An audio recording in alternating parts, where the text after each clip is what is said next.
You're listening to the Republic Broadcasting Network, where you'll find out what the Fukushima's going on.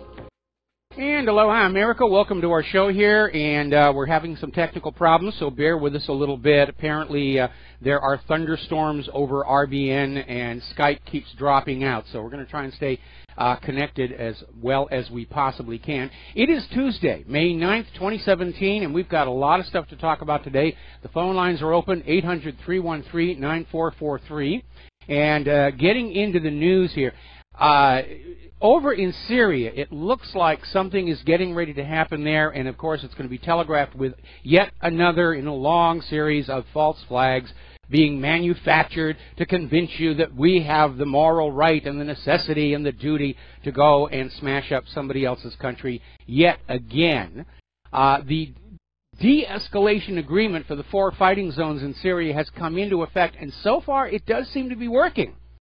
The battles between Syrian government forces and foreign-supported rebels have slowed down in the north, and apparently the only fighting going on right now is in the Daraa Governorate, where apparently ISIS is infighting with other rebel groups, and they're fighting amongst themselves trying to eliminate each other, which might not be a bad thing for the people of Syria. Now, the government of Syria has rejected any international forces in the safe zones. That includes Russia, that includes the United States of America, it includes Britain, which seems like a good way to calm things down in those safe zones. A good way to keep them safe is to not let the machinery of death go on in there. Unfortunately, the stickler in that continues to be the United States of America, who says, we will fly wherever we want to fly in Syria. We're the United States. We will go bomb anybody we want to.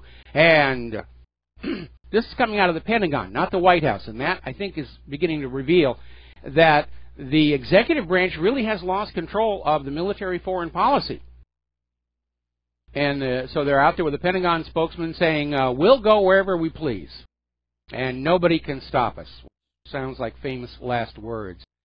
Now, photos have surfaced on the net suggesting that advanced U.S. weaponry is in the hands of the Syrian Kurdish forces. This is coming out of the Military Times. And they're talking about these forces seem to possess sophisticated American combat equipment, weaponry the Pentagon says it doesn't provide to the Syrian Kurdish fighters. Well, by golly, they got it somehow. But photos are showing that the Syrian forces' gear now includes clothing, weapons, and enhancements once issued to U.S. Marine Corps Special Operations personnel and used by foreign commandos as they train. This is high-end stuff. This is even better than what the normal rank-and-file soldiers will get. Well, whether or not it's covert, clandestine, or just stolen, it doesn't matter anymore, because according to a story out of Zero Hedge, Trump has now approved a plan to directly arm the Kurds. And this, of course, we're sending more weapons into another war zone. Just get them all geared up, ready to kill each other. It is a mess. It is really, really a mess. And for those of you who, like me, are pro-peace, and were really thinking that a Donald Trump victory was going to reverse this militarist course of the United States government, you have to be just as disappointed as I am. And I am very, very disappointed. Now, a lot of people starting to speculate about the U.S. preparing a ground invasion of Syria. Drones have spotted hundreds of U.S. and Jordanian armored vehicles at the border. And now that the secret is pretty much out, Fars News is saying U.S., British, and Jordanian forces are readying for a joint operation in Syria. And they're saying it's an invasion of Syria under the pretext of the war on the ISIL terrorists. So all we need now is the false flag that we have already heard is being lavishly produced, and they're going to go to war in Syria again. Now, interestingly enough, the commander of Iran's volunteer force, Brigadier General Gholam Hossein Ghaib-Parvar, is basically saying Israel is orchestrating the terrorist events in Syria with the help of certain regional rulers and Takfiri militants. Everybody wants to play in Syria. Syria's become the new sandbox for all the children to play in. A very dangerous situation. Apparently, Donald Trump's advisors are proposing a plan to change the U.S. strategy up in Afghanistan. And basically, you don't need me to tell you this. It's to expand the military activities against militants and anybody else in Afghanistan who thinks that Afghanistan should be run by and for the Afghani people. All right, we're going to do a little shout-out to our on-air affiliates who are just rejoining our network. And this is a good time for us to remind everybody that RBN is in the middle of their annual May fundraising drive. And, folks, it is really, really serious. And imagine a world without RBN. That's how critical it is right now. And for more information about how to donate, go to the front page of republicbroadcasting.org. There's a PayPal link. There's a postal address. There's a toll-free number that you can call on in. But we're all of us in the Truth Movement, we're stretched to the absolute breaking point. And none of us got in here with the expectations that we're ever going to be rich. But we got in here with the expectation we could stop the war. That hasn't worked on out. But we're all struggling and suffering, and the independent media is under constant attack by the corporations, the corporate media, various governments. And we're fighting for our survival. So anything that you can pitch on in, really, we do need your help. It is that serious. So getting on back to the multiple wars. Apparently, Benjamin Netanyahu is very unhappy with the coverage of the Hamas charter by the CNN, New York Times, and he's out there saying they're the fake news. He's now out there standing alongside Donald Trump saying CNN and the New York Times, it's all fake news talking about the Hamas charter. Pay no attention. And I think we have come up with a real definition of what constitutes fake news, and that is any news that anybody in a position of power doesn't like. By default, oh, it must be fake news. Now, interestingly, over at an organization called IRMEP, their director, Grant Smith, has filed an emergency motion asking the U.S. Court of Appeals for an injunction on the imminent transfer of U.S. foreign military assistance to Israel. Now, back on the 5th, Trump signed into law a temporary spending measure designed to keep the U.S. government running until September. This law included $3.7 billion in foreign aid to Israel. No money for the border, no money for hungry children in our country, but $3.7 billion in foreign aid to Israel. Now, the appellants in the case are saying what I've been saying all along. Israel's nuclear weapons program makes it illegal for the U.S. government to send them any of your money as long as they refuse to sign the Nuclear Non-Proliferation Treaty or implement the procedures under the Arms Export Control Act or allow IAEA inspections. And they're saying no president, including Trump, has issued the required special waivers because to do so would be to admit that the U.S. government knows Israel has nuclear weapons. They're in a bit of a corner on this one. And this lawsuit makes special mention of the Symington Amendment to the Foreign Appropriations Act and the Glenn Act. And it will be interesting to see what the courts decide to do. I mean, obviously the courts decided they could overrule Donald Trump on issues of immigration law. Wouldn't it be interesting to see if a court would overrule this giving of your money to Israel? All right, let me get something copied and pasted here. I'll get that later. Now then, moving on here. Over in North Korea, a little bit of good news. Moon Jae-in won the election in South Korea, and apparently won by quite a wide margin. It brings South Korea to the end of nearly a decade of conservative rule. Moon Jae-in is a liberal, and Moon Jae-in has promised that he's going to ask the U.S. to get out of South Korea. South Korea can take care of their own defenses. And he wants to throw cold water on this foolishness of a new Korean war or extending the existing Korean war. He wants to reach his hand across the DMZ to Kim Jong-un and say, let us tone this down because all we're doing is giving the U.S. an excuse to come on in here and take over another country. And I think Kim Jong-un is going to reach back and say, yeah, let's tone this down. Let's be friends.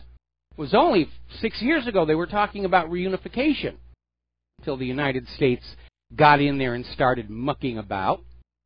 But this is going to be very, very interesting. It certainly yanks the rug out from underneath this idea of we have to go into North Korea. Maybe that's why they're pivoting back to Syria. Oh, we can't make any progress on Korea. Let's go back to Syria. We're not making progress in Syria. Well, let's go back to Afghanistan. Here a war, there a war, everywhere a war, E-I-E-I-O. Oh, what fun it is to be a military general. Now, there's an article over at Blacklisted News saying that Washington's real motives in North Korea, and for that matter Afghanistan, are psychology, maintaining the myth of America's military might, geopolitics, control of strategic areas, rare earth metals, which are already coming into shortage, and modern electronics depend on those rare earth metals, and of course, left unsaid in this article, opium. Because Afghanistan and North Korea are major opium producers. Now, the Afghan opium is already under the control of the U.S. government. North Korea is not. In fact, it represents a competition, a competing product line, which drives prices down, and the American drug lords absolutely do not like that. Now, there's been a little bit of a whoopsie in this training exercise off the coast of South Korea. The USS Lake Champlain Ticonderoga-class cruiser has collided with a South Korean fishing vessel. And they're still investigating to find out what happened, where apparently with all of this high-tech equipment and we're looking for incoming North Korean missiles, they completely missed this fishing boat was right there, and the Ticonderoga just slammed into it. They have a bad habit of doing that. I remember when the Greenville, the USS Greenville, accidentally hit and sank that Japanese fishing training vessel with all those young men on board, and a lot of them died. And I had actually seen them down at the Aloha Tower because those training boats had put in there so the kids could get off and do some souvenir shopping. And we had seen that ship just a couple of days before it happened. So you have to wonder, how does one of the United States' supposed top-end warships completely miss and then run into a South Korean fishing boat? There's something not working there. Now, again, getting on back to North Korea and the nuclear threat, there's an interesting article over at the original antiwar.com, where it says the U.S. is saying yes to nuke tests by itself, but not by North Korea, because twice in the last week the United States shot nuclear-capable long-range missiles toward the Marshall Islands. But the U.S. has refused to join negotiations for a new treaty banning nuclear weapons. And again, we're seeing this double standard, this hypocrisy. Our nuclear weapons and missiles are good, and your nuclear missiles and weapons are bad. We seek nuclear disarmament of every country we plan on invading somewhere down the road. So, all this posturing about world peace and nuclear-free world, that's what the U.S. wants, but only for the other countries. Now, interestingly enough, as you know, down in Venezuela, they are in intense turmoil down there. In fact, things are now so bad, the military, which have been trying to protect the government from the people, they're now switching sides. They're marching with the protesters. Those people are starving to death because of economic warfare that's been waged against Venezuela for decades, and now it's reached a crisis point. So imagine our surprise that the United States is planning military drills near Venezuela. And in this article that came out of Blacklisted News, it says it raises concerns over potential ulterior motives on the part of the United States. No kidding. Venezuela is a major oil producer. The reason the United States has been trying to change the government of Venezuela all this time is because Venezuela has a bad habit of selling their oil for currencies other than the U.S. dollar. They've been selling their oil to China for the yuan for years. That's why they tried a coup d'etat against Hugo Chavez, which didn't work. And now they've clearly destabilized the country to the point of collapse, and all of a sudden the military shows up. Oh, it's a humanitarian intervention. We have to go in and calm things down, and establish an approved government that will sell Venezuela's oil for the U.S. dollar, the recognized superior currency of the globe, the U.S. dollar. Now, remember the hacktivist group Anonymous? They've released a new video. And, okay, there we are. I'm sorry, I signed up for Social Security, Medicare just before the show began, and all of a sudden they're popping things up here. You must do this, you must do that. So I apologize for that. Anyway, Anonymous has a new video, and in this case, it doesn't have much in the way of revealing or leaked information. They're out there literally warning it is time to prepare for World War III, which we didn't need Anonymous to tell us that, but it sort of underscores that pretty much everybody is finally accepting that this is what has happened, that we are on the edge of World War III. Despite all of our best efforts to derail it and head it off, we are there. And when you look at how terribly the already in existence wars have been going, the U.S. government is stuck in these quagmires all over the Middle East, all over the world. It supports my contention that if we get into a real shooting war with Russia and China, the United States will not be able to prevail. And that will mean nuclear exchange at some point. And for those of us out here in the middle of the Pacific, within striking range of Russian, Chinese, and potentially North Korean missiles, it's one of the things that's keeping us up at night. Now, turning to domestic politics, the corporate media has been rerunning all these clips out of the hearings at the Senate into Russian interference in the election, where basically everybody says it's Russian interference. Do you have any proof? No, we don't have any proof, but it just makes sense they were doing it. And they're just selling that as hard as they can. They're selling that idea. All right, we're going to take a phone call. Peter in Los Angeles, aloha. Welcome to the show. What's on your mind? Hi, Michael. I was just going to call up and talk a little bit about the Kurds, if you'd like. The reason why the Kurds are the linchpin here,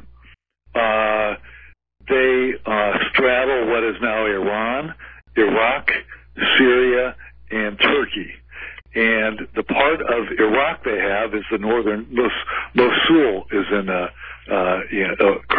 basically a Kurd area, is very rich in oil. All right, so yes, we can partition Iraq and get oil by backing them.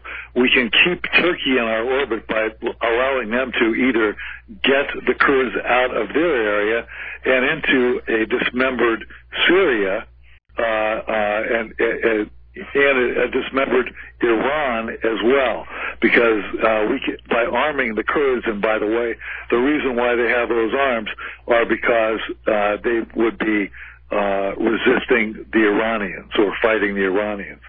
So it dismembers Syria for Israel. Mm-hmm. It also helps us with dismember Iran for Israel.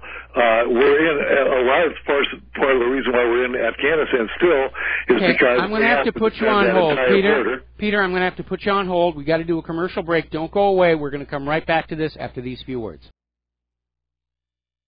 And aloha, America. Welcome back to the show. We're talking with Peter in Los Angeles. And Peter, can you just sort of pick up where you left off with all the various interests that have an advantage to seeing turmoil in Syria? Well, the biggest interest is Israel, of course. They get to see and have seen and are seeing Iraq dismembered, with Kurds getting northern oil-rich Mosul area. The Kurds also would be moving into Syria. It allows Israel to get the Golan, because we have a dismembered, no longer existing Syria. Israel will get the Golan and their oil. The reason why we're still one of the reasons we're still in Afghanistan is that it forces the Iranians to defend against our special ops incursions from that whole Iranian-Afghan border, and it allows us to also be able to destabilize the Caucasus if necessary. So the Kurds are central to this. Yes. It keeps Turkey in our orbit, you know, and it's central to what Israel wants to do. And by the way, I'm sure that a lot of those armored vehicles that are in Jordan came from those arms pre-positioned sets of equipment we had in Israel, so that they don't have to do it, but we can, right? We can again fight their war if we invade from Jordan again, and they can just occupy the Golan forever and get the oil. We get nothing except the invasion. Well, it's more than just occupation. Israel is already out there making noises that the Golan has always been a traditional part of Israel and inseparable, and they basically want to redraw their border where the Golan is now actually a part of Israel permanently.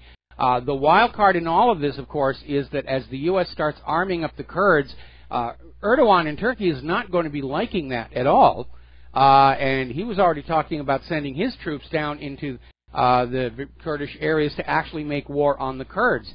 So this could actually bring the United States and Turkey into conflict. Well, my theory on that, Mike, is that if there's a dismembered Syria and a dismembered Iraq and a dismembered Iran, they could have that land. They have no land that's autonomous themselves right now, and we could keep the Turks in our orbit if we could allow them to then push the Kurds into the areas that would then be autonomous Kurdistan. Well, I understand that, but I think if there's an autonomous Kurdistan, Turkey may see it as a threat. I'm certain the Kurds will go into it of their own free will. They won't need to be pushed, but I think Turkey is going to see it as a threat. That's just my opinion. Yeah, that may be, Mike, but it also may be solving their problem without having to do a replay of what they did to the Armenians. I don't know, but I think that it definitely serves Israel's interest. That's for sure. We've already taken out Iraq for them. We're taking out Syria for them. We're about to take out Iran for them. Yes. And the only way we can do that is to use the Kurds to do it all three areas. Makes sense. It makes sense. But again, I foresee it turning into another quagmire, like the rest of all these U.S. misadventures all over the Middle East. We do a good start, and then it bogs down, and it just sits there, soaking up money and lives. Yeah, it is. It absolutely is.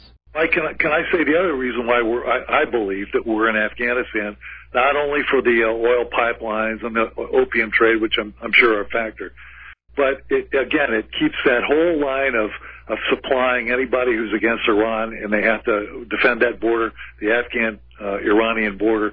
It also, there's obviously an emerging Russia, China, Iran, even Pakistan axis. Yes. And it sits right in the way of the Chinese being able to directly resupply Iran and maybe having Chinese divisions on the Persian Gulf. That's my theory anyways. I'm going to have to look at a map and think about that. But definitely we're seeing Russia and China draw closer together. Iran is certainly going into their sphere of influence. I don't know about Pakistan yet. I think they're still trying to figure out where their best options are lying. But yeah, let me look at a map and I'll think about that. Anyway, Peter, we got to let you go. Got to take a break for commercials. We'll be right back. And aloha, America. Welcome back to our show here. We're going to take another phone call. Steve in California. Aloha. Welcome to the show. What's on your mind? Well, Mike, I see the situation to play out just like it did in Iraq. Of course, false flags get us there, and of course we're going to grab their president, so Syrian Bashar al-Assad will be in our custody. A mock trial, a kangaroo court. Of course, he'll be executed for crimes against his people, which were never founded. I see this thing play out just the same way. It worked the first time. I see these people to do the same thing all over again. Yeah, it is the same pattern. It's the same pattern that they've done time and time again. Yep. Exact same pattern. If it works the first time, they'll try it again a second time. Sad part there is a problem with that. Is that they've played that same strategy so many times since the end of World War II. The world realizes what's going on. They're not being fooled by the propaganda anymore. Right. Well, the world will know the truth. The American people are, for some reason, they're just not too bright. They don't get it, and this whole pattern is being played out the same way as it was in Iraq. And again, they'll target Syrian Bashar al-Assad. They'll execute him. He will never have his true date in court, and he'll be executed for a crime he never committed. Yeah, just like they did with Saddam Hussein. Well, just because the government propagandists and the corporate media are still using the same script over and over and over again doesn't necessarily guarantee the American people are buying it. We seem to have reached a stage where the government is just going through the motions, and they don't even care if anybody believes them or not anymore.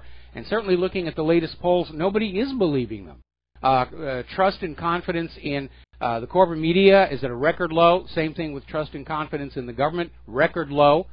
They have a massive credibility problem of their own making, and their only answer is we're just going to keep on doing what we're doing because nobody out there is going to stand up and stop us. Right. Hey, thanks, Michael. All right, thanks an awful lot. We're going to let you go here. Now, turning on back to all these investigations that are going on, we are actually starting to see some movement toward investigating what was going on in the Obama administration, especially with regards to that email server, which I think is a big, ugly cancer that everybody wants to get left alone. And they're starting to dance around the outside of it a bit with this Huma Abedin stuff. But what's really interesting, apparently top Justice Department officials are now basically pushing the FBI to start speeding things up. It's taking too long. Of course, we know that Director Comey is definitely on the side of Hillary Clinton and protecting that deep, dark secret of just what it was she was doing with that email server. Frankly, I think keeping Comey on was one of Trump's really big mistakes. But the Justice Department seems to be getting out the little whip, and they're cracking over the head and say, you got to start moving forward on this stuff. You know, and stop the departmental infighting, meaning over at the FBI, and get on with your job. Now, not too long ago, there was a story that came on out where there was a released email, which basically exposed the fact that Attorney General Loretta Lynch was, in effect, promising to protect Hillary Clinton from criminal charges. And basically they brought that up at the Senate hearing, and somehow or other, Director Comey was able to evade having to talk about that and steer it back to, we know Russia's attacking or hacking our elections and everything, which is what this hearing is all about. It's just a show trial to condemn Russia for something it did not do. But this information is coming out where obviously Hillary Clinton was being protected by the Attorney General and the head of the FBI. And remember, when Comey had that news conference where he said, we're not going to prosecute her, he went down the list of Title 18 felony violations she was guilty of, and then he let her skate on this excuse that they couldn't find any intention to do wrong. The same excuse he used when he admitted that Huma Abedin was sending classified documents from the secure servers to an outside laptop, the one belonging to her husband, Anthony Weiner. She didn't mean to do wrong. But again, if you read Title 18, it says allowing secure classified information to be exposed through negligence is a crime as well. Criminal intent, wrongdoing, intention to cause harm is not needed. And Comey is either ignorant of the law or he's just hoping you all are. All right, we're going to take a phone call. Bob in Las Vegas. Aloha, Bob. Welcome to the show. What's on your mind? Aloha, Mike. Mike, you keep pointing to the fact that Comey references that there was no intent, no criminal intent. But I haven't watched any of these hearings because I don't want to see these crooks. Yeah. I don't want to see their faces. But do any of these Congress people or senators say, oh, no, Mr. Director, you're mistaken. that's not an issue, the matter of intent. Did they come back with that reply, or they just let him keep talking? And yeah, they let him keep talking. They let him get away with it. You know, but I'm looking at the actual section here, Title 18, Section 793, Paragraph F. And it says, whoever being entrusted with or having lawful possession or control of any document, writing, code book, signal book, sketch, photograph, photographic negative, blueprint, plan, map, model, instrument, appliance, note, or information relating to the national defense through gross negligence permits the same to be removed from its proper place of custody or delivered to anyone in violation of his trust or to be lost, stolen, abstracted, or destroyed, blah, blah, blah, blah, shall be fined under this title or imprisoned not more than 10 years or both. That's the letter of the law right there. Intent to do wrong is not necessary. And you're absolutely right. Nobody in those hearings has ever stood up and corrected Comey on the letter of the law.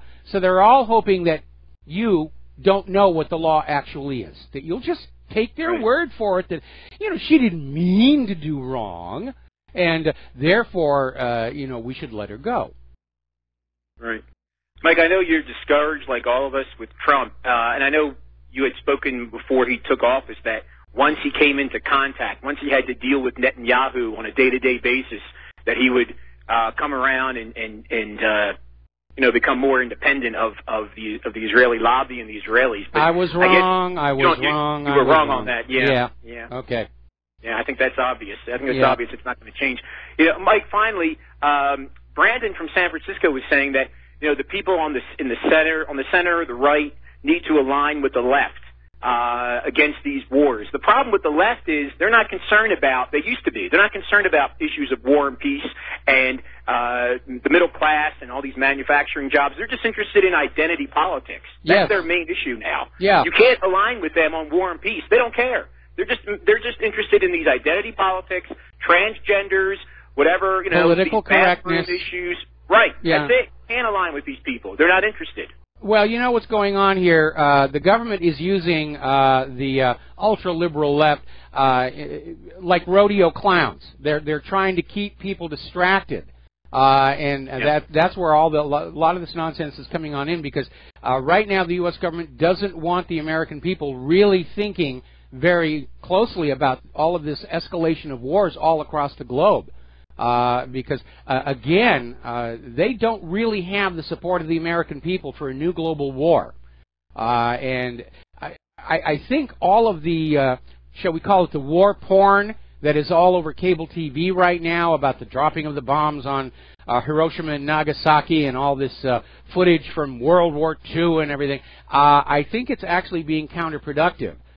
Because people are looking at it and they're not seeing it as glorious and heroic and, gee, wouldn't it be fun? They're actually being made more aware of just how terrible a thing war is. And frankly, I've met like maybe one person here on Oahu outside the military who thinks, yeah, this is a really good idea. We should go forward and just bomb them all. Oh, Mike, finally, do you think the election of Macron will actually hasten the collapse of the EU? I believe it will. I look at Hollande, his numbers are maybe 5%. I think Macron, being an investment banker, having not an ounce of nationalism in his bones, I think his presidency will be an even bigger disaster and will hasten the collapse of the EU project. It could backflash, apparently, because one reason is they're already finding evidence of massive election fraud that took the election away from Marine Le Pen, and we're going to be covering that a little bit later in the show. But you could actually see the French people revolt against their government, and it's not like they haven't done it before. So yeah, and again, fraud that is this much in your face. It really is undermining this illusion all over the world that just because you have elections, it doesn't mean that you're actually able to change the policy of those in control. Perhaps we should start investing in guillotines. Absolutely. I made exactly the same comment. Okay, thanks, Mike. Okay, well, thank you. We're going to let you go here. Let's see. Just a word. Everybody looks at the guillotine and the French Revolution, you know, as the reign of terror, which was certainly the point of view of the nobility and the bankers. Most people forget that the guillotine was invented to be the most humane method of execution possible. It was very horrific in that it was chopping the head off the body, but the doctor who invented it said this is going to be the most painless way of executing somebody for what was available back then. So that's the origin of that.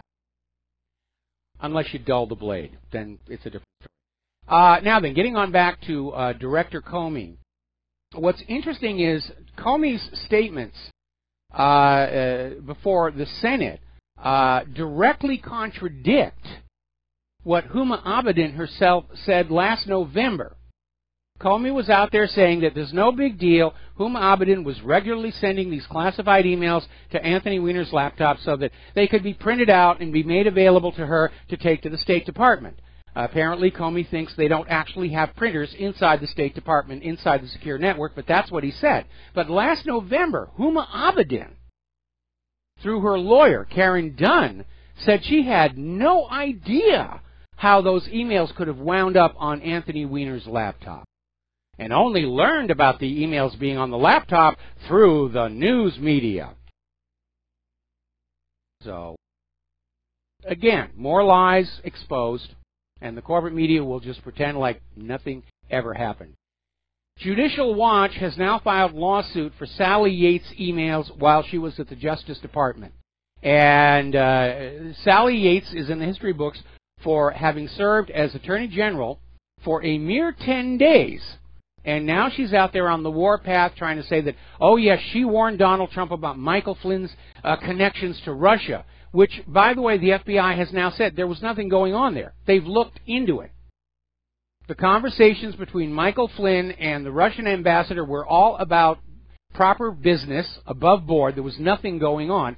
And Sally Yates is still out there screaming, oh yes, I warned them that Flynn was a Russian plant.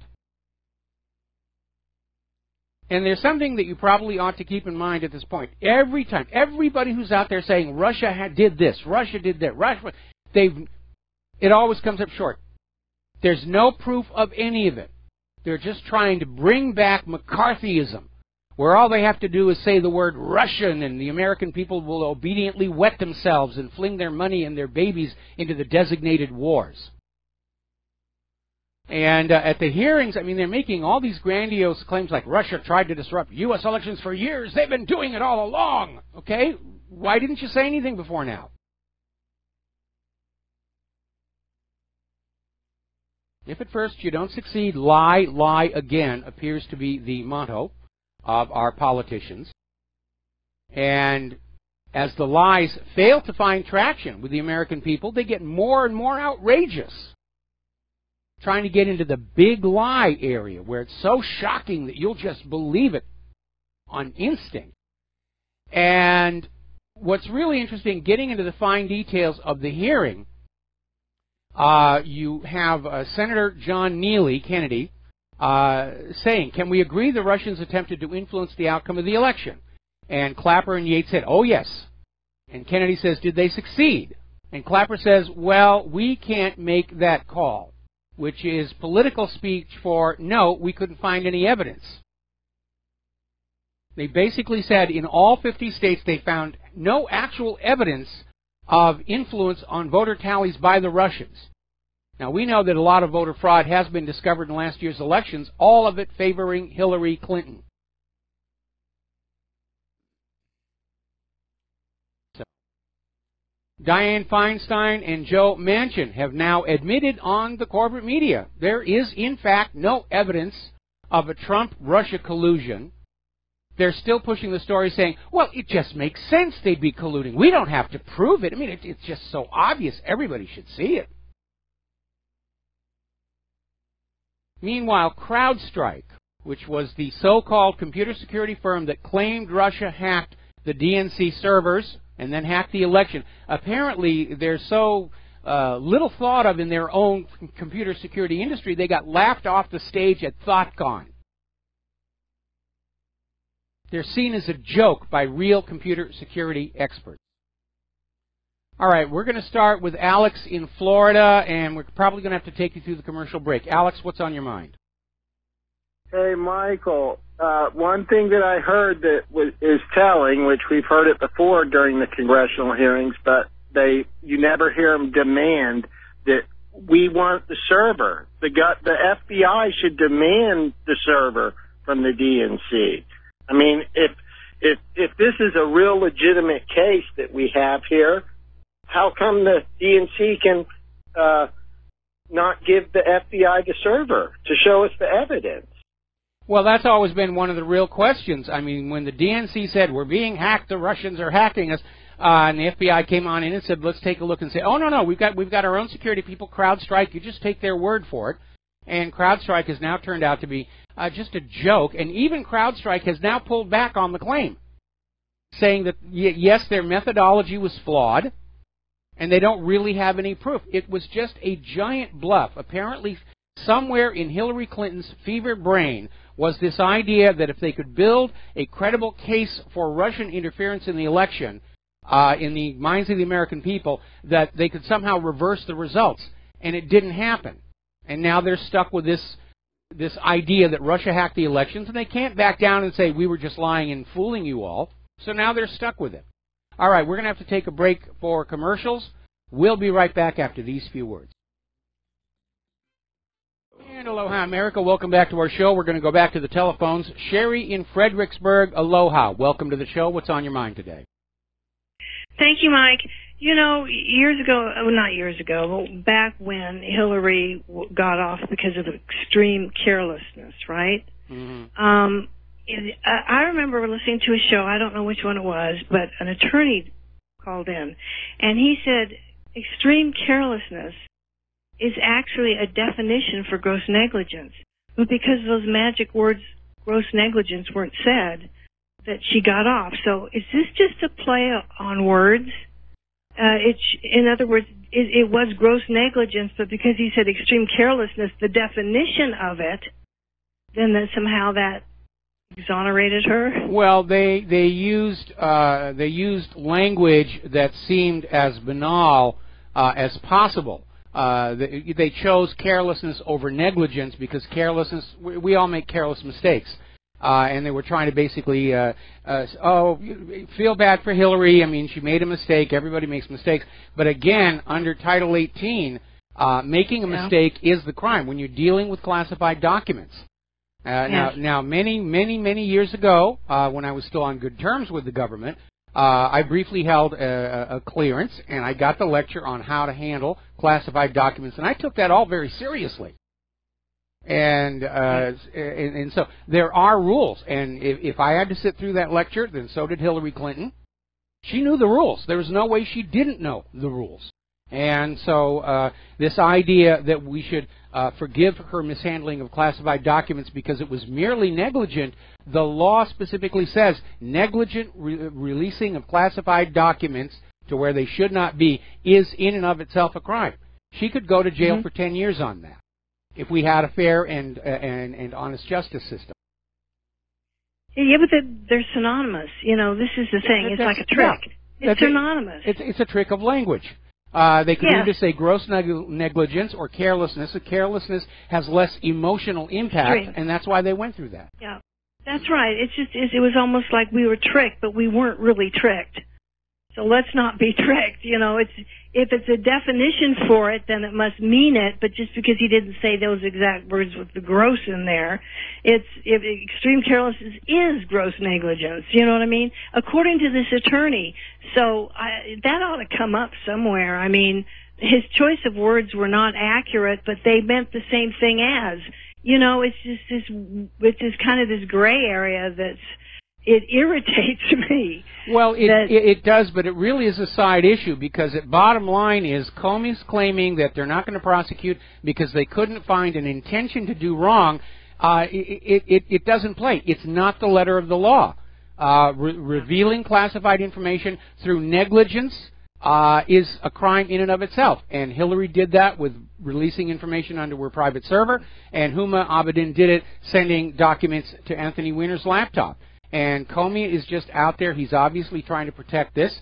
And again, if I'm correct as to what Hillary was really doing with that email server, then that is a scandal. Everybody wants to go away because a scandal on that scale, a Secretary of State selling secrets to foreign interests and using that charitable foundation to collect and launder the money, that's a scandal that delegitimizes the entire government, which it's already very close to anyway. All right, well, listen, Sherry, we got to let you go.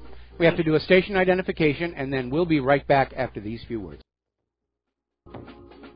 And aloha, America. Welcome back to our show. We're going to, hour number 2, the phone lines are open, 800-313-9443. And speaking of the phones, we're going to go to Glenn in Philadelphia. Aloha, Glenn. Welcome to the show. What's on your mind? Hello, Mike.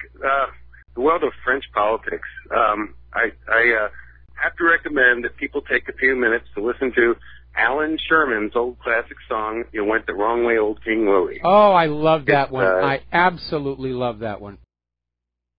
Oh yeah, it's an absolute perennial favorite when it comes to French and their politics. Yes. You know, we're gonna take you and the Queen down to the guillotine and shorten you a little bit. Yes. He did a lot of wonderful parody songs, and he had a good career. I think he did Camp Grenada or Granada. Yeah, hello, Mother, hello, Father. Yeah, and it was very fun. It was very creative stuff. I loved all of his work. I actually called about the Kurds. You were talking about the high-tech weaponry being given to the Kurds. This is another classic example of equipping both sides, because I heard recently about a sale of F-35s to Turkey. So we're selling the F-35 Turkey to Turkey, which seems apropos. Yes. Given that they're both so highly dysfunctional. And it's weird because the Kurds, I mean, I don't know, for some reason, from what I've seen of the Kurds, I tend to find myself rooting for them a little bit. They're just, all they want is their own place. I am too, but, you know, let's back up here to this issue of the F-35. The F-35 does have a lot of problems, and the issue is whether it could go up against an equivalent warplane as made by China and Russia, in which case it would probably have some problems. But when you're talking about just strafing poorly armed people on the ground, I'm sure the F-35 is going to be a very effective platform. Well, the whole thing about it is it's a fighter bomber. So with a fighter bomber, you sacrifice some of the air superiority capabilities of like a Raptor and a F-22, but in exchange for being able to carry more ordnance and get that in. So it's designed to be escorted, you know, by the Raptors or some sort of air superiority fighters, and then fight its way out after it does its bombing runs. But it's the Israelis got some, the Turks have them. Why? And if they had taken the money from that one weapons platform project and put it into healthcare, we could all be sitting pretty with, you know, single payer, no problem. But they never seem to throw that.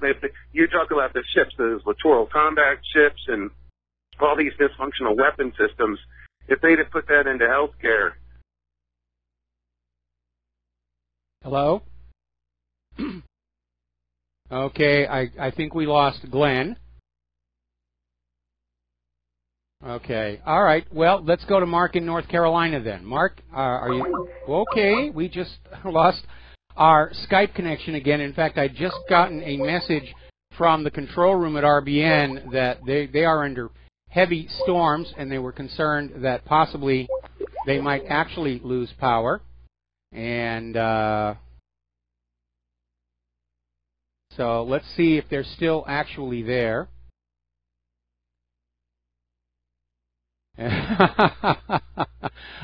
There we go. There we go. All right. Thinking that the real prize is going to end up being Syria. And it looks okay, and we're back here. We got our connection back. Apparently, there's a lot of really rough weather over there. Is Mark in? Let's go to Mark in North Carolina. Mark, are you there? We still have Glenn. We still have Glenn? I'm here, Mike. Okay. Yeah, I'm here. 40 seconds, Glenn. We lost you there. Okay, let's... yeah, I don't know when you blipped out. Sorry. Well, just back up over the last, 2 or 3 things that you said here. Yeah, real quick. I said the Turkey had when they made their incursions into Syria was beating up on the Kurds, which they want to do. There had been talk about establishing a Kurdish homeland in northern Iraq. Now there's talk about balkanizing Syria and making a Kurdish homeland there. Seems to me the Kurds just want to, be able to establish some sort of homeland for themselves, and they are tenacious fighters. And I also said, no, I had said the other week I thought the North Korean thing was sort of a head fake, and that the real prize was Syria. And with all this staging of the tanks and stuff along the Jordanian border, it still seems that a big push is going to be on for Syria. And you brought that element of the possible false flag chemical attacks. I think it's really important that this stuff gets out there so that they know that we're watching, and we're willing to be vocal about it. Well, unfortunately, like I said, I think the attitude of the government now is, who cares if they're on to us? We're just going to go through the motions for the benefit of the history books, and we're just going to go on with this war. And unfortunately, from the point of view of the United States government, they have gone way too far into this agenda that Wesley Clark blew the whistle on back in 2005. They can't turn around. If they were to say, all right, we were wrong, we quit, we turn around and go back, the U.S. economy would implode, because the only thing holding it up right now is the expectation that the U.S. government is going to conquer all these resource-rich areas of the world, like Venezuela, and force them to do business with the U.S. Federal Reserve note, taking us back to Bretton Woods. The moment that possibility is gone, you're going to see some seismic upheavals in the U.S. economic, and for that matter, the global economic system here. Right, exactly. So, I'm amazed that everything seems to focus on these. You talk about the wonder weapons and missiles and all these exotic things and huge nuclear strikes. If any one particular, where the U.S. infrastructure is so vulnerable, the handful of the right people on the ground in the right places could cripple us badly enough that they don't need missiles, nukes, EMPs, or anything like that. We'd be begging for, order and stability, just with, having to fend off well-placed special forces, people intent on taking out infrastructure. Well, by way of showing how fragile that is, and this gets on back to the open borders issue. If there is a nation out there who hates us and really wants to harm us, this open border acceptance of all refugees is a good way to basically get a covert action force of considerable size into the United States of America. Now, I remember many, many years ago, when I was still living in Los Angeles, somebody actually did a study to see how easy it would be to absolutely gridlock the entire Los Angeles area freeway system. And they decided it could be done with fewer than 100 cars. Just go on out to Cal Worthington or any other car lot and buy 100 junker cars and just drive them to certain key transition roads and just leave them. Set them on fire, leave them, and the entire Los Angeles freeway system would grind to a halt. Even the emergency services would not be able to get through. So we are very, very vulnerable. And this open borders thing makes us more vulnerable. And it just doesn't make any sense for the U.S. to be screaming about national security and threats to the United States of America as an excuse to go in and attack these other countries. At the same time, the doors to the interior of our very fragile nation are being left wide open. Exactly. All right, gotta go. The dog alarm's going off. See you later. All right, thanks an awful lot, and hopefully the dog is not on fire. We're going to do a quick shout-out to our on-air affiliates who are just now rejoining our network, and we're going to go back to the phones to Mark in North Carolina. Aloha, Mark. Welcome to the show. What's on your mind? How you doing, Mike? Mike, two things. One, I think the country owes an apology to General Flynn, and if Trump had any guts, he would reappoint him as National Security Advisor. I agree. He did exactly what he did exactly what he was supposed to do. He was supposed to open up to Russia and try to get us back in the right footing. And that brings me back to my second point. Before I turned you on, when I got home, I turned on RT on the internet, and they had the parade, the Victory Day Parade. Okay. They have every year. The Great Patriotic War. What a military. And I mean, you could see in those troops how dedicated they are, how much they love their country. And you could see how the people love Putin. They spent $48 billion on their military. We spent over $600 billion on ours. And I think they're every inch to match for our troops. So I would agree. you know? And we should just get it through our heads. I mean, you know, why not be friends with them? There's nothing wrong with that country today.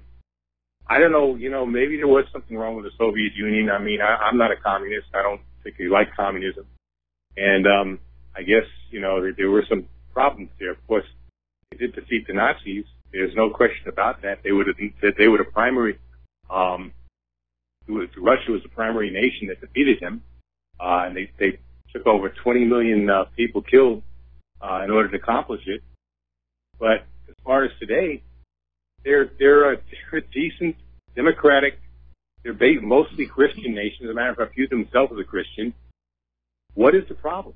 I don't understand it. Let me give you some history. More than I trust you. Let me give you some history. When the communist revolution happened, it was immediately seen as a threat to the money junkies in all of the capitalist nations. This idea that the wealth should be socialized across the entire population did not sit well with capitalists who felt that all the money should be flowing into their pocket. And that's why the Soviet Union was so demonized, in order to prevent Americans from even objectively looking at the different...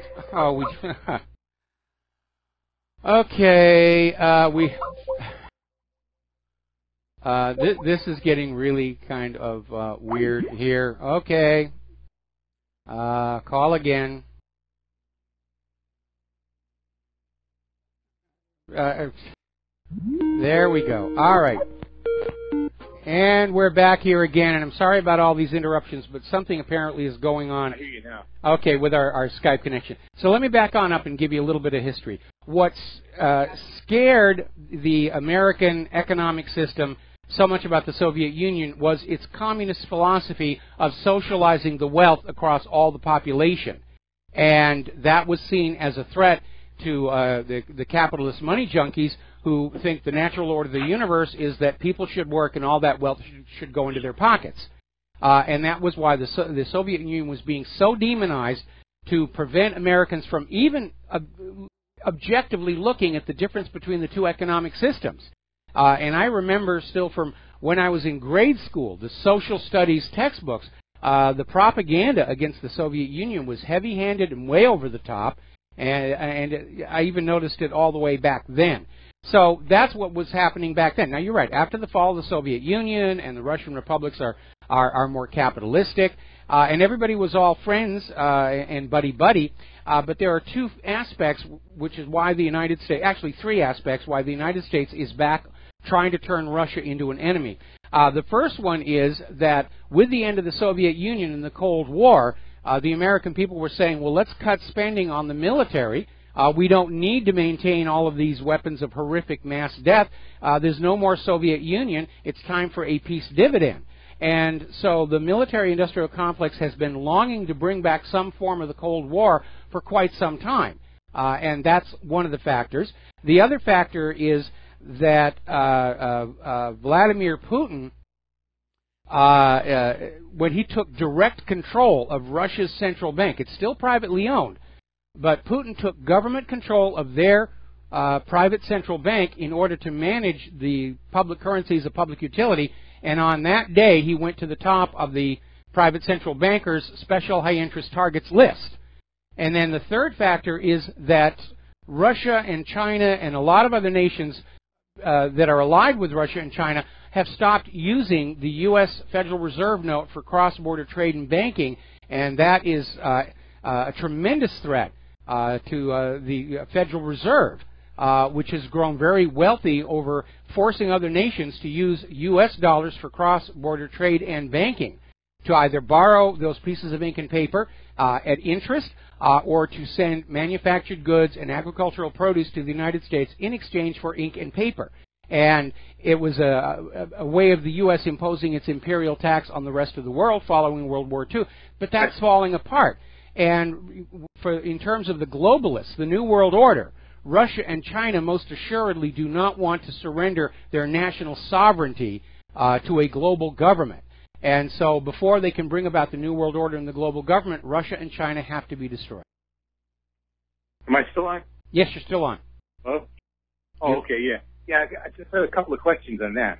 One is how evil, or if he was evil at all, do you think Stalin really was? Do you believe the stories about the millions of people that he murdered, or do you think there's something wrong there? The same thing even when Lenin took over and after the Russian Revolution. Do you think there's anything true about the millions of people, the starvation and all that? The other thing I want to ask you about is China.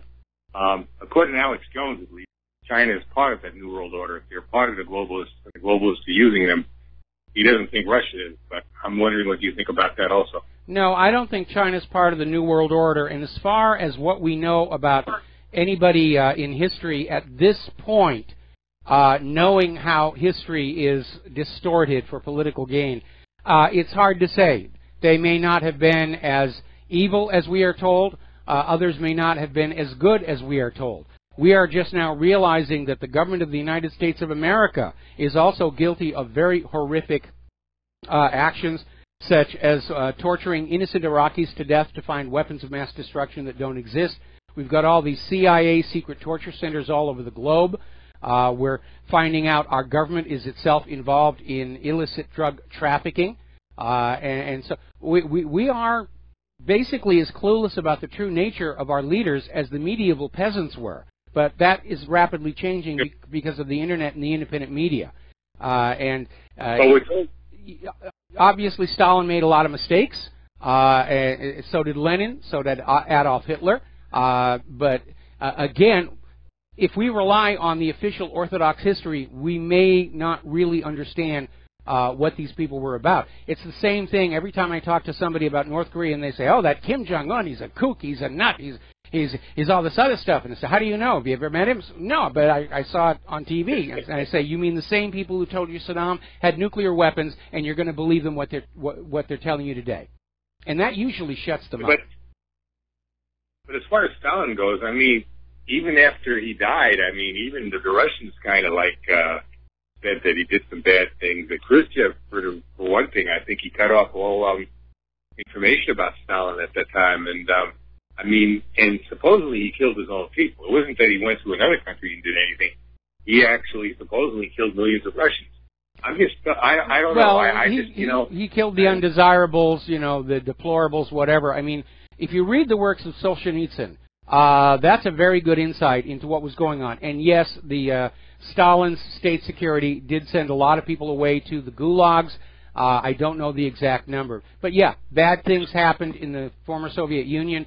Bad things happened in Nazi Germany. Bad things are happening in the United States of America. Okay? All right, I guess that's pretty much it. Okay. But he did. I do got to say this. Oh, come on.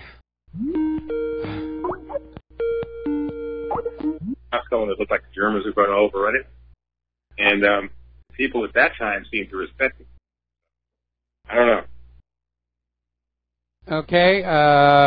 I actually didn't hear a lot of what you said because we had to reconnect our line again. I don't know what's going on with Skype, if it's the weather over RBN or if somebody's actually trying to hack on in and break our connection. I understand one of the other RBN hosts was dealing with this same issue the other day. Anyway, we're going to let you go. Thank you very much for the phone call. I'm going to get on back to the news here. And let's talk about the economic news here. We are still seeing very heavy efforts to keep the price of investment metals down, silver and gold. And over at goldcore.com, they're saying that even though silver seems to be declining despite increasing demand, which makes no sense, the fact that it is low, this is a time to buy on in. Because anytime you want to invest in any commodity, you want to buy low and sell high. So the lower they force the silver and gold prices, the more you should consider obtaining some as a means of wealth preservation in advance of the collapse of the euro or the US dollar, both of which could easily happen within the next couple of years. We're going to take a break here for some commercials, and we'll be back after these few words. Aloha, America. Welcome back to our show here, and we are hearing that Bitcoin topped $1,700 to set a new all-time high. This is feeling to me like it's a bubble. It feels like it's a run-up, maybe a pump and dump. And I know everybody's in love with the idea of a cryptocurrency, peer-to-peer, no central issuing controlling authority like the Federal Reserve, but that does not necessarily mean the currency is still not subject to manipulation by money junkies. And seeing how rapidly the price is going up now, it makes me very, very nervous. And certainly with the price being at a record high, this doesn't make sense to be buying it now. But apparently a lot of people are thinking this is the way to go, no matter how expensive it is. But I think the Bitcoin bulge, as it were, is going to end badly.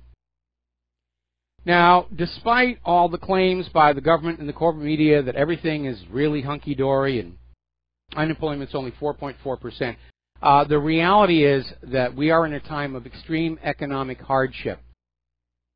And as a result, we're seeing what are being called boomerang kids. And these are young adults who have graduated college, cannot find a job, or cannot find a job that allows them to support themselves and pay off those student loans, and they're having to move back in with their parents well into their 30s. And this is a strain, obviously, on the parents, who, being close to retirement age or at retirement age, are on fixed incomes. So there's been a recent study conducted by Fidelity and the Stanford Center on Longevity, and it says the added stress of caring for all these adult children is putting a severe emotional and financial strain on baby boomers, with over 75% saying their kids are cutting into their budgets and over 50% saying they're generally less happy about life. Now, I'm sure they're not having to do parental chores, but still, they don't have their privacy, they don't have their room. But seeing how much this is going on, it's another indicator that the economy is nowhere near as healthy as the government is trying to tell you it is. We're in a wartime economy. That's what's going on. We're in a wartime economy where everything is sucked out of the people and poured into that war machine.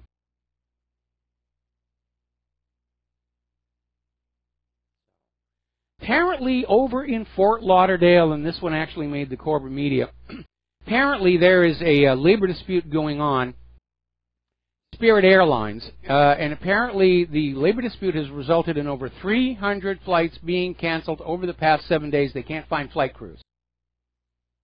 And apparently it broke out into just this brawl among passengers who were just upset at the way they were being treated. There was a YouTube video, or rather a video, smartphone video, and it's posted online showing passengers just confronting airline employees. Broward Sheriff's deputies were trying to keep order. And yes, it's frustrating when you're trying to get someplace and the flight is being canceled, especially if at the other end you're on a time limit. We've been hearing about all these stories where United was kicking passengers off of flights who then missed the sailing of their cruise ship, or they missed this vacation rental that they still had to pay for and were never able to use. It's very, very frustrating. But I think that this entire crowd flashed into violence is a measure of how close the entire population is to just freaking out, losing their temper. We're all trying to hold in our anger, which, by the way, is what leads to depression. But I think the entire country has just reached the breaking point. We've been abused by the government. We're being abused by corporations. We're being abused by the medical industrial complex. We know we're being lied to by the corporate media. People are just fed up. And they don't have a peaceful solution. And all it takes is a small spark to get everybody going. We're going to take a break for commercials, and we'll be right back. And aloha, America. Welcome back to the show here. And I just got a very interesting email. Stalin sent my girlfriend's grandparents to Siberia after he confiscated their land and wealth. They were Ukrainian. And yes, that is something Stalin definitely was doing. Do you remember the sort of caricatured spy movies of the 60s and 70s where they always talked about liquidating somebody as a euphemism for killing them. What that was all about was that's what Stalin was doing.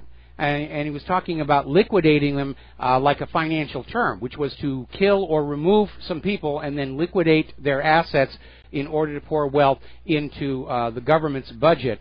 And Stalin was hardly the first person to do that. One of the Roman emperors, I think it was Nero, I could be wrong on that, but he literally ordered all of Rome's wealthiest families to write wills, leaving their wealth to himself, the emperor.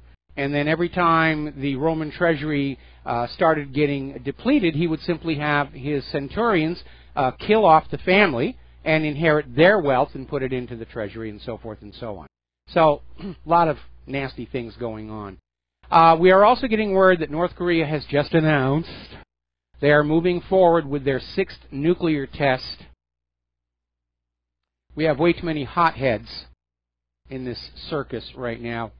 Want to talk about immigration, globalism, and to start out, somebody sent me a wonderful quote, which I'm going to read to you right now. Quote, "The small states junk, which is still present in Europe today, must be liquidated as soon as possible. It must be the goal of our fight to create a unified Europe," end quote. Well, that sounds like something Jean-Claude Juncker could say, or Angela Merkel, or any of the European Union supporters.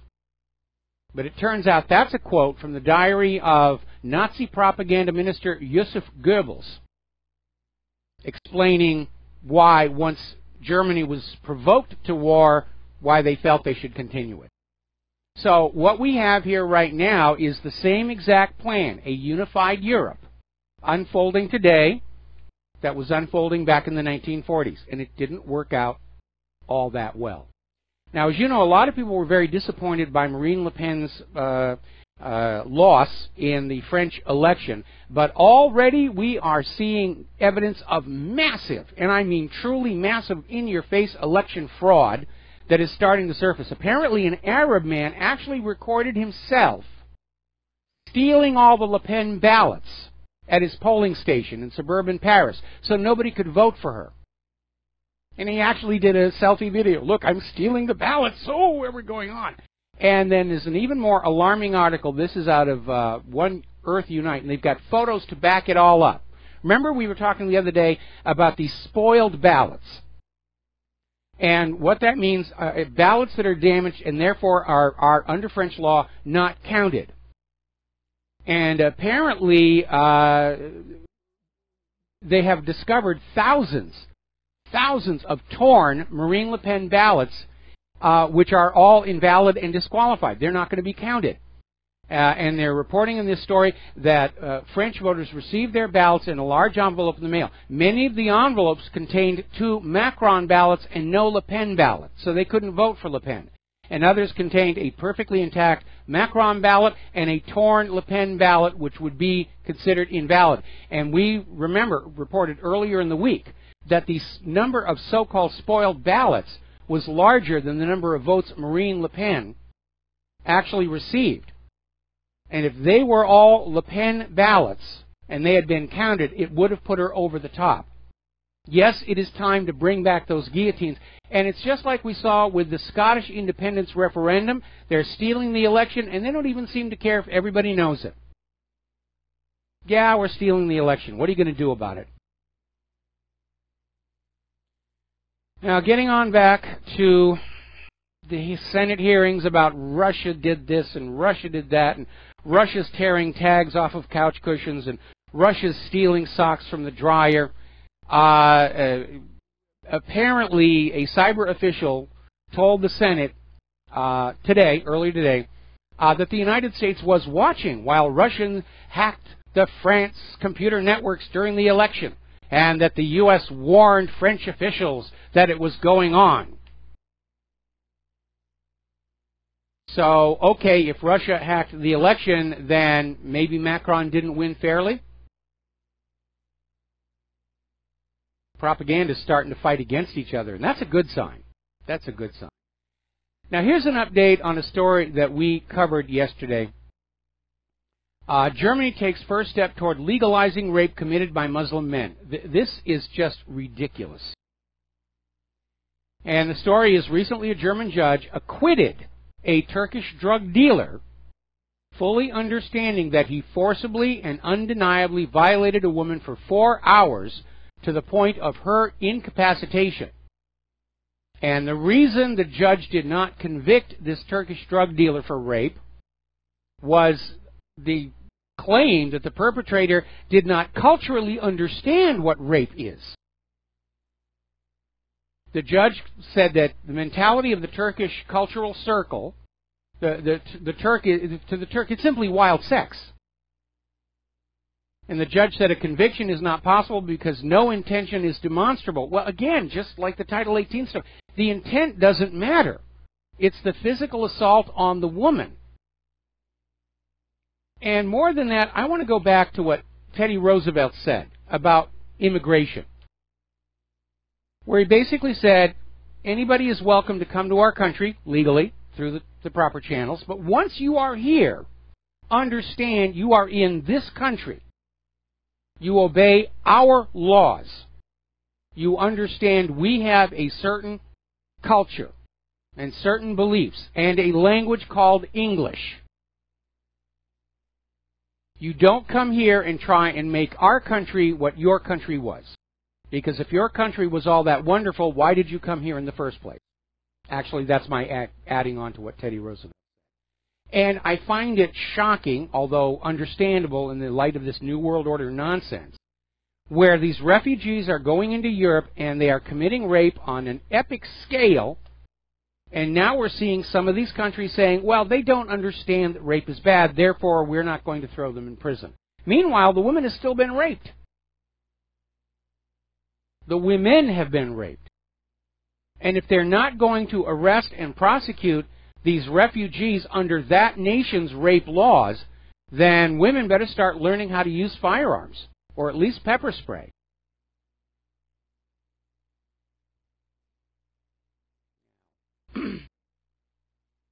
Story coming out of Daily Caller. It was an invasion how Hungary managed to erase illegal immigration in just a few months. Hungary really just put their foot down. When the first refugees showed on up, it was a mess, just like it is in Sweden and Germany, and refugees said, no, we're not going to do this. They imposed border controls, and yes, their relations with the European Union are under extreme stress. Brussels is now out there ordering all countries to start taking down the internal border controls. You have no right to refuse to let rapists and people with contagious diseases into your country. Part of the New World Order here. Now, the other day I was talking about Stephen Fry. Stephen Fry is a very brilliant comedian. He's done a lot of movie work. He's had his own talk show, game show, in fact. And he's a lot of fun. Claire's a big fan of him.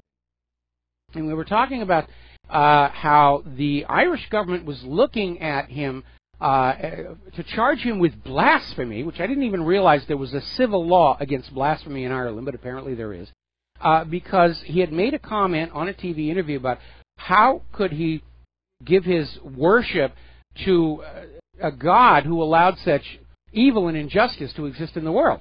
Oh, blasphemy, blasphemy, burn him at the stake, burn him at the stake. Well, apparently the Irish police have decided to drop the charges because they couldn't find enough people who were outraged by what Stephen Fry said. Apparently most people said, yeah, it's a decent, reasonable question right now in this day and age.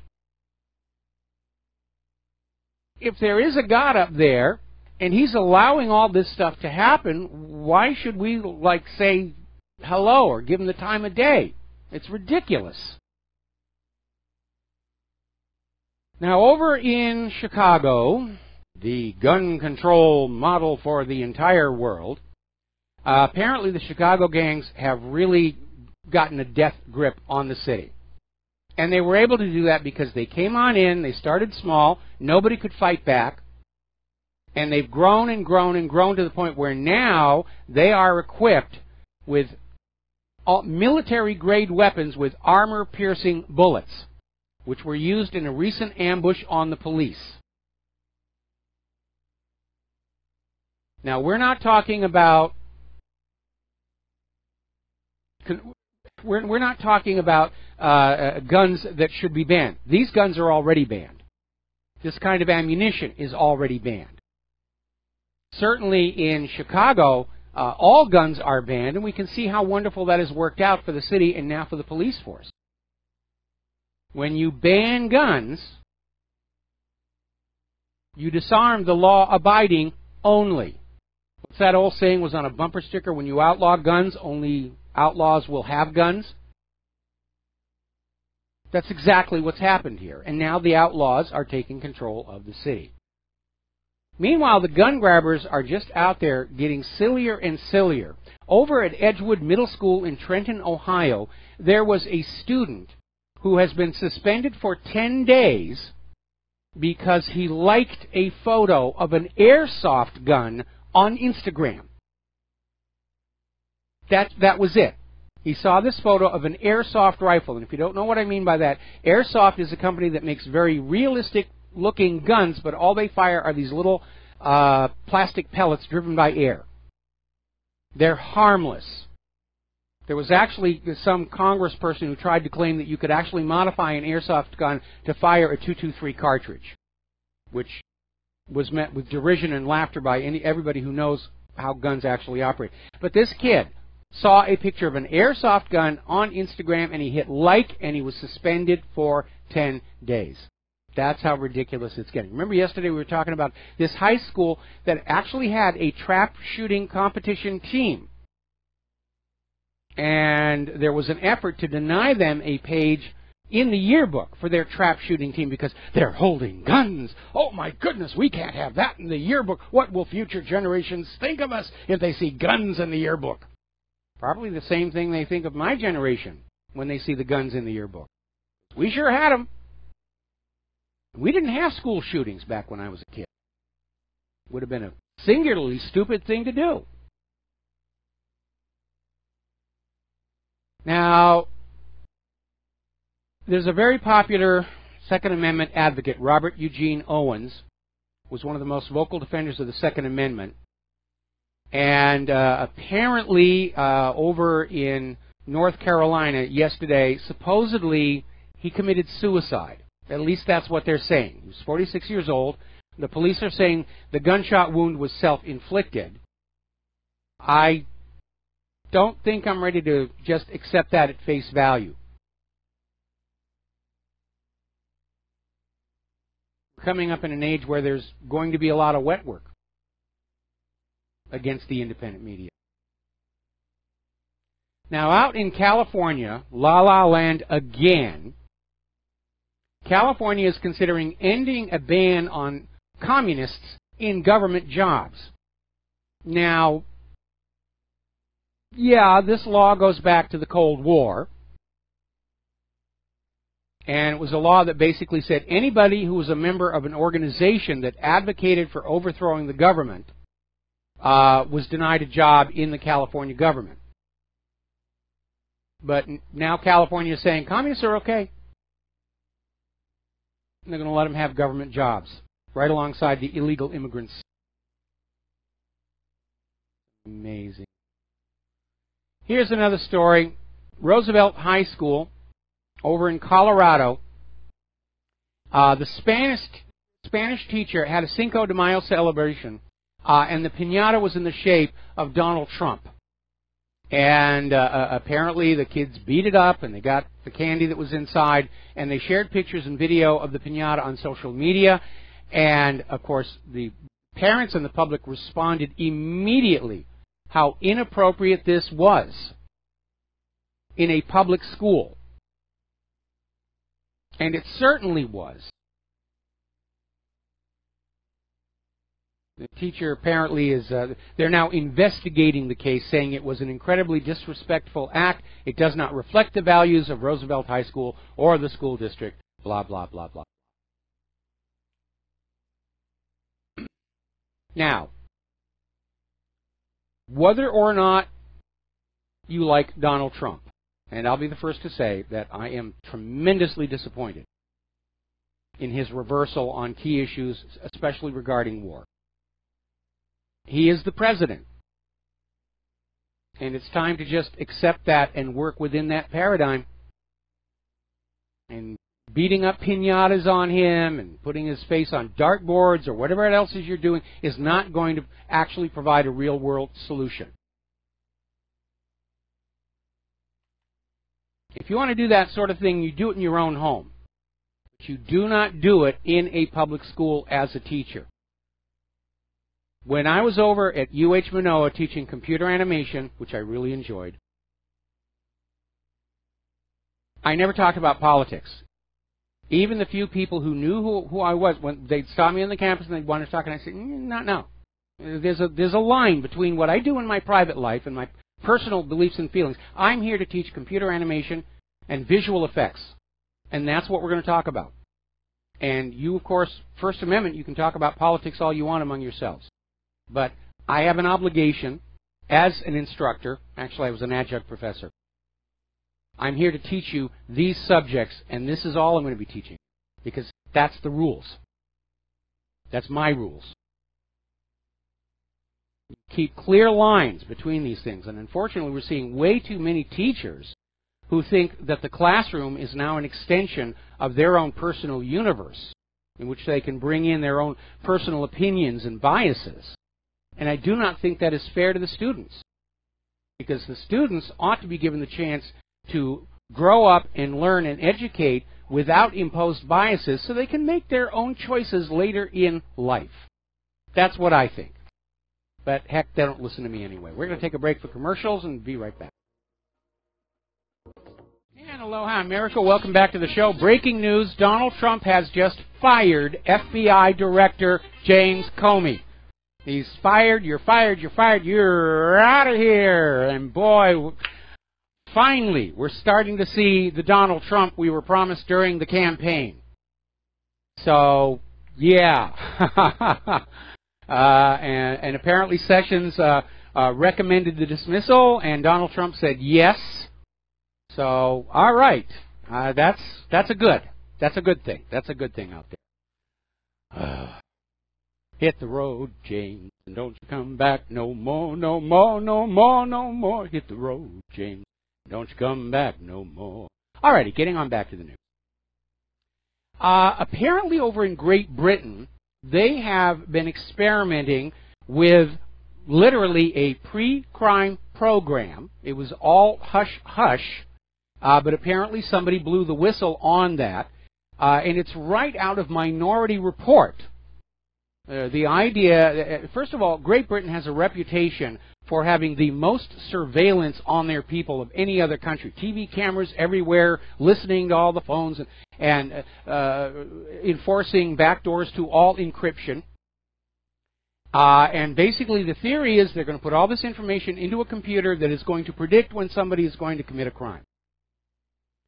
Which certainly makes a lot more sense than psychics in the movie, but there's still the possibility of error. What happens if they're running this crime prediction software on Windows 10? They could send innocent people to jail.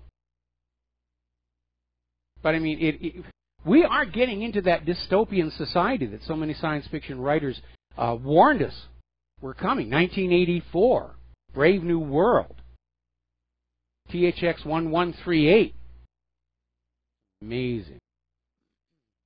Now, apparently, over in Blacklisted News, they're running this story about the big fight going on over at Hennepin County Sheriff's Office that is resisting a Freedom of Information Act request regarding their facial recognition cameras. Because it turns out that the Hennepin County Sheriff's Office has been using facial recognition systems since 2013. And the public didn't know about it. Now, the concern here is that these facial recognition systems are still not very reliable. The first time they tried one out in an airport was down in Florida, and it generated thousands of false positives and not one real genuine ID. So we're once again seeing a technology that is not proven to actually work, being marketed and sold and put on out into the society in a position where it could cause great harm. Where you could be walking along, for example, the jetway at the airport, and all of a sudden the police grab you because the facial recognition system says that you're somebody that you're not. And you miss your flight, you miss the job interview, you don't get the job, all kinds of terrible things can happen. It's not a reliable, accurate technology, and it should not be used. All right, we're going to take a break for station identification. We'll be right back. And aloha, America. Welcome back to our show. Hour number 3. The phone lines are open, 800-313-9443. And I got to tell you, the firing of James Comey has really improved my attitude today. I don't know if it comes across on the BAM user camera, but boy, oh boy. Yes, finally. Finally. Maybe this is the beginning of a trend of Trump reasserting his control over the administration. Let's just hope it's not a flash in the pan. This should be the beginning. Yes. It's going to be the Trump White House, not the neocon White House. Alrighty, getting on back here. Microsoft has issued an emergency fix. They're ahead of their normal monthly, here's a whole bunch of patches for you. The patch is to stop hackers from taking control of computers with a single email. And the bug in Microsoft anti-malware software such as Windows Defender could be exploited without the recipient even opening the message. Now, the fix has been pushed out hours before the usual Tuesday security update. All righty. Let's see. We're going to take a phone call. Rich in Virginia Beach. Aloha. Welcome to the show. What's on your mind? Yes, hello, Mike. Glad to talk to you. I've never called your show before, but I did want to explain one quick item. Yes? I am from the, well, actually, retired military, and I work in the military defense complex, as you put it. And I kind of wanted to explain why it is so expensive to have military work done.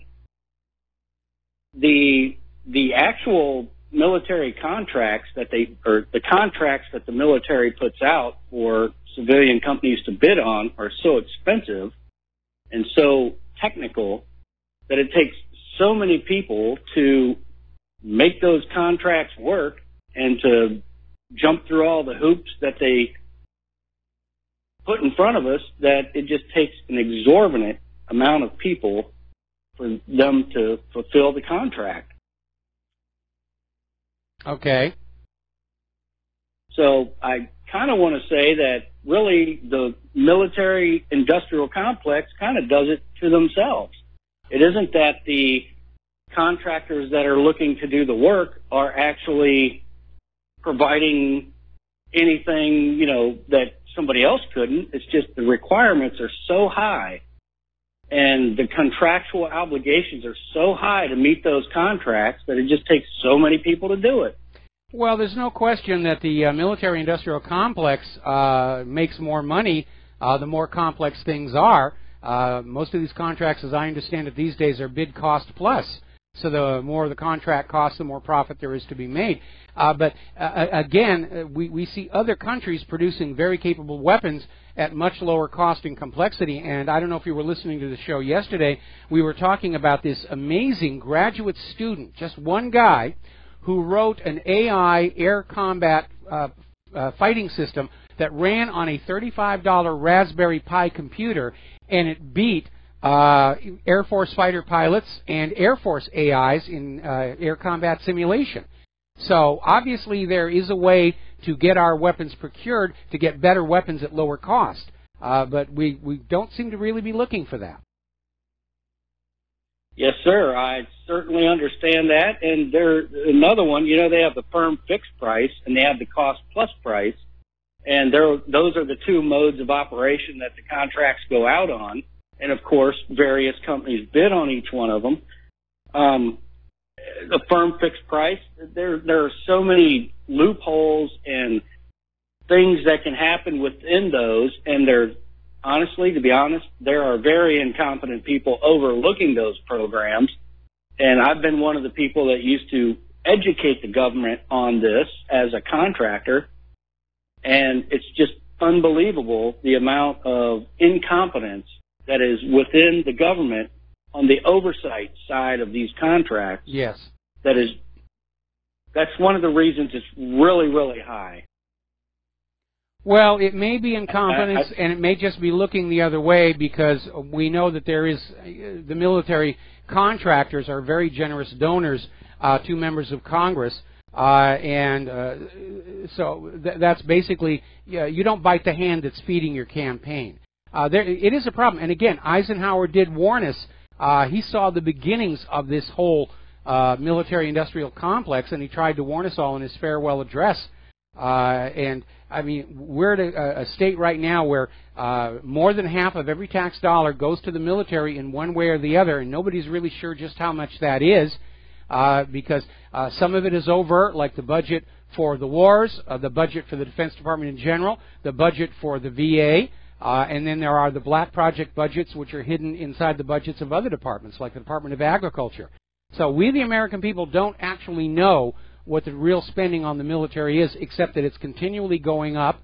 And we've all heard these stories about, a hammer costing, $80, $90 by the time it gets to the front lines with all the military procurement.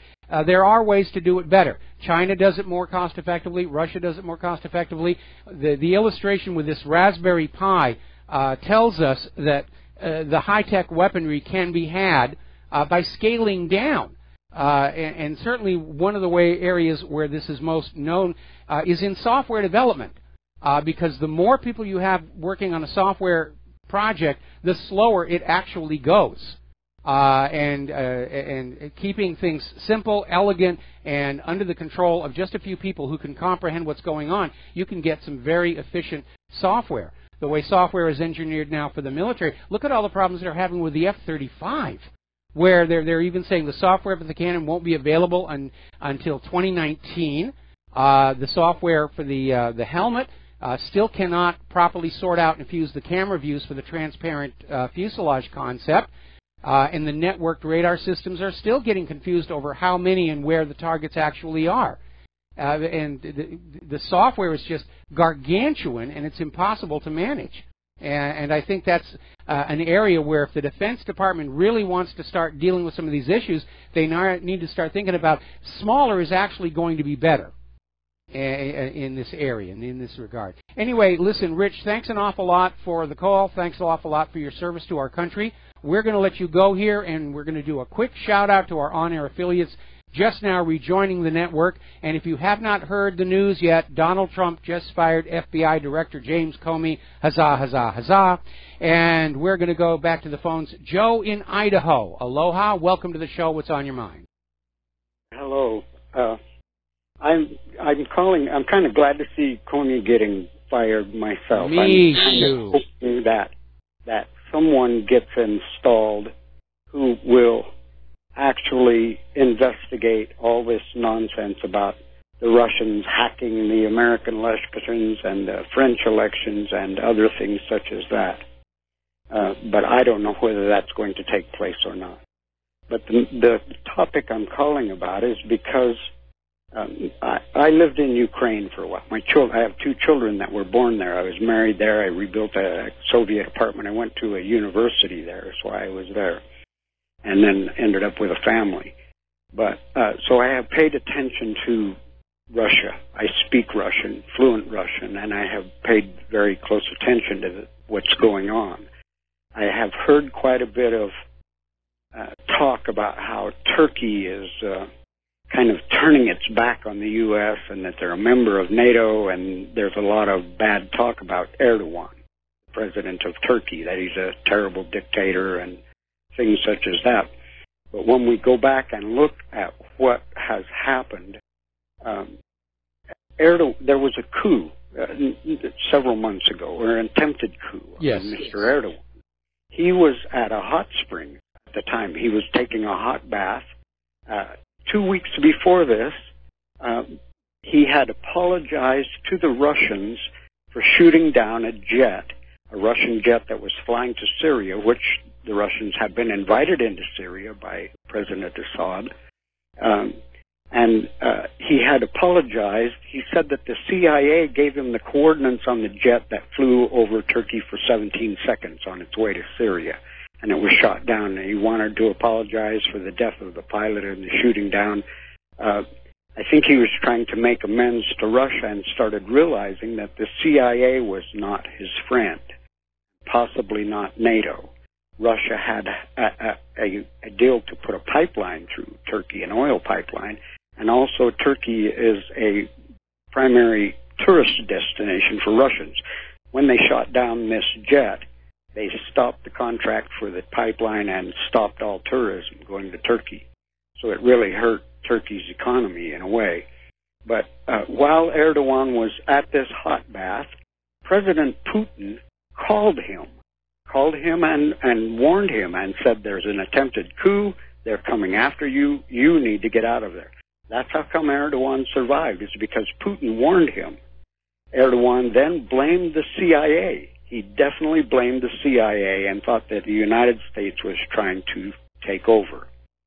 When you look at what's actually happening on the ground concerning Russia and that region over there, in 1997 there was a treaty between NATO and the United States and Russia, in which NATO and the United States agreed that they would not move any military hardware any closer towards Russia's borders.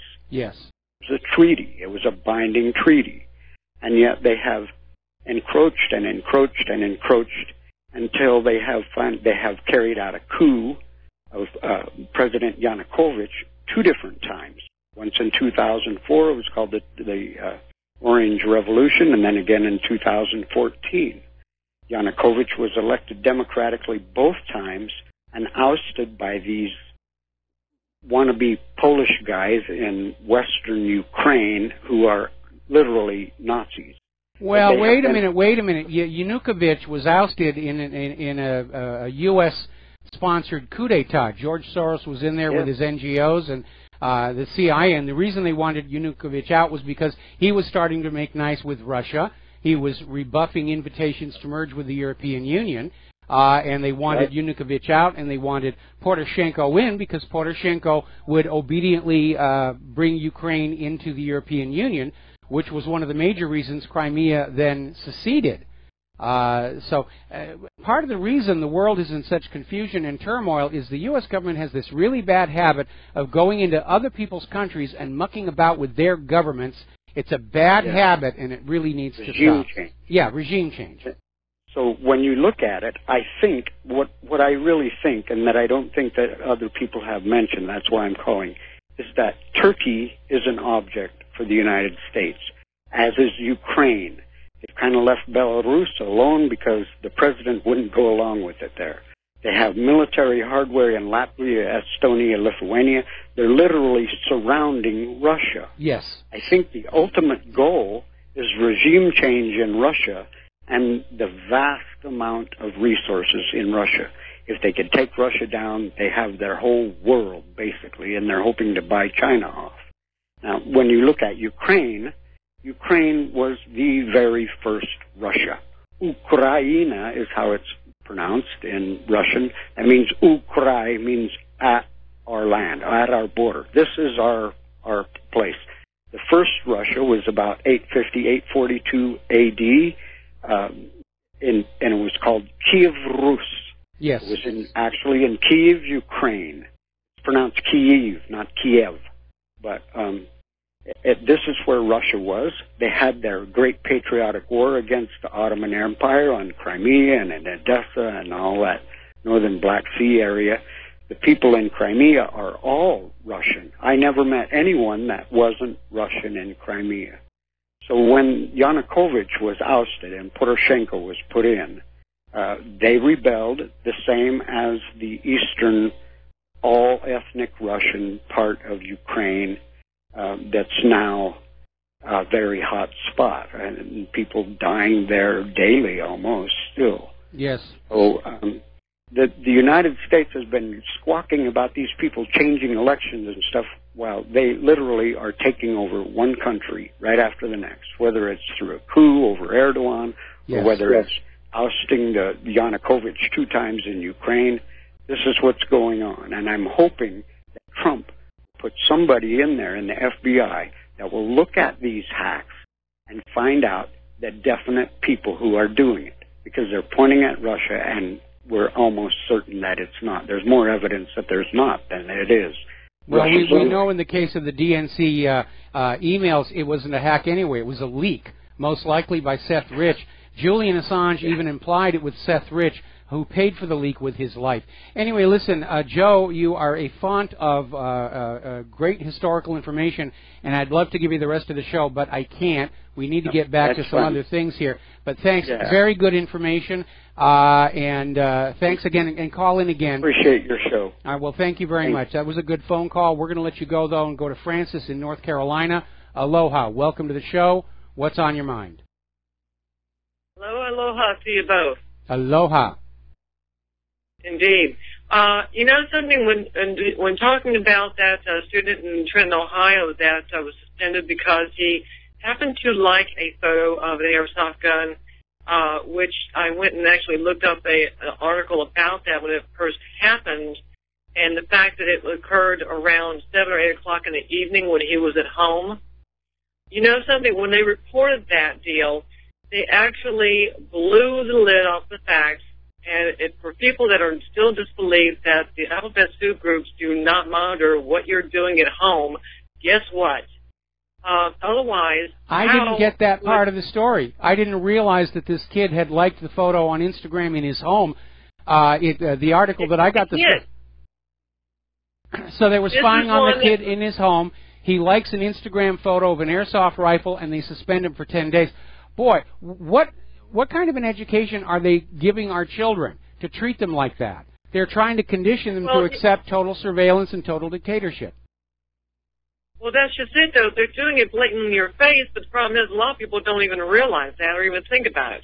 But the thing is that it's obvious that the alphabet soup groups are doing this because how else would the supervisors or the school administrators know about what this kid was doing at 7 or 8 o'clock at night in his own home to start with, unless they were informed by the alphabet soup groups to start with about what was going on. The fact that they don't actually blatantly... Okay, they don't need to go...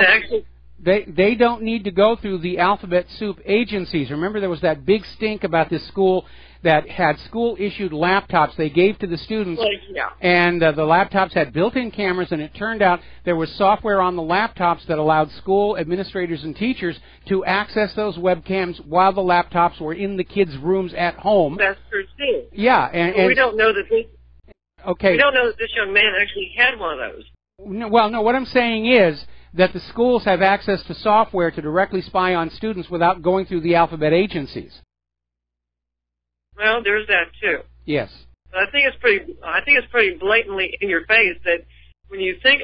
I mean, when I first heard the story about it, because I had to look it up back to when it was like just 24 hours after it was reported about what happened.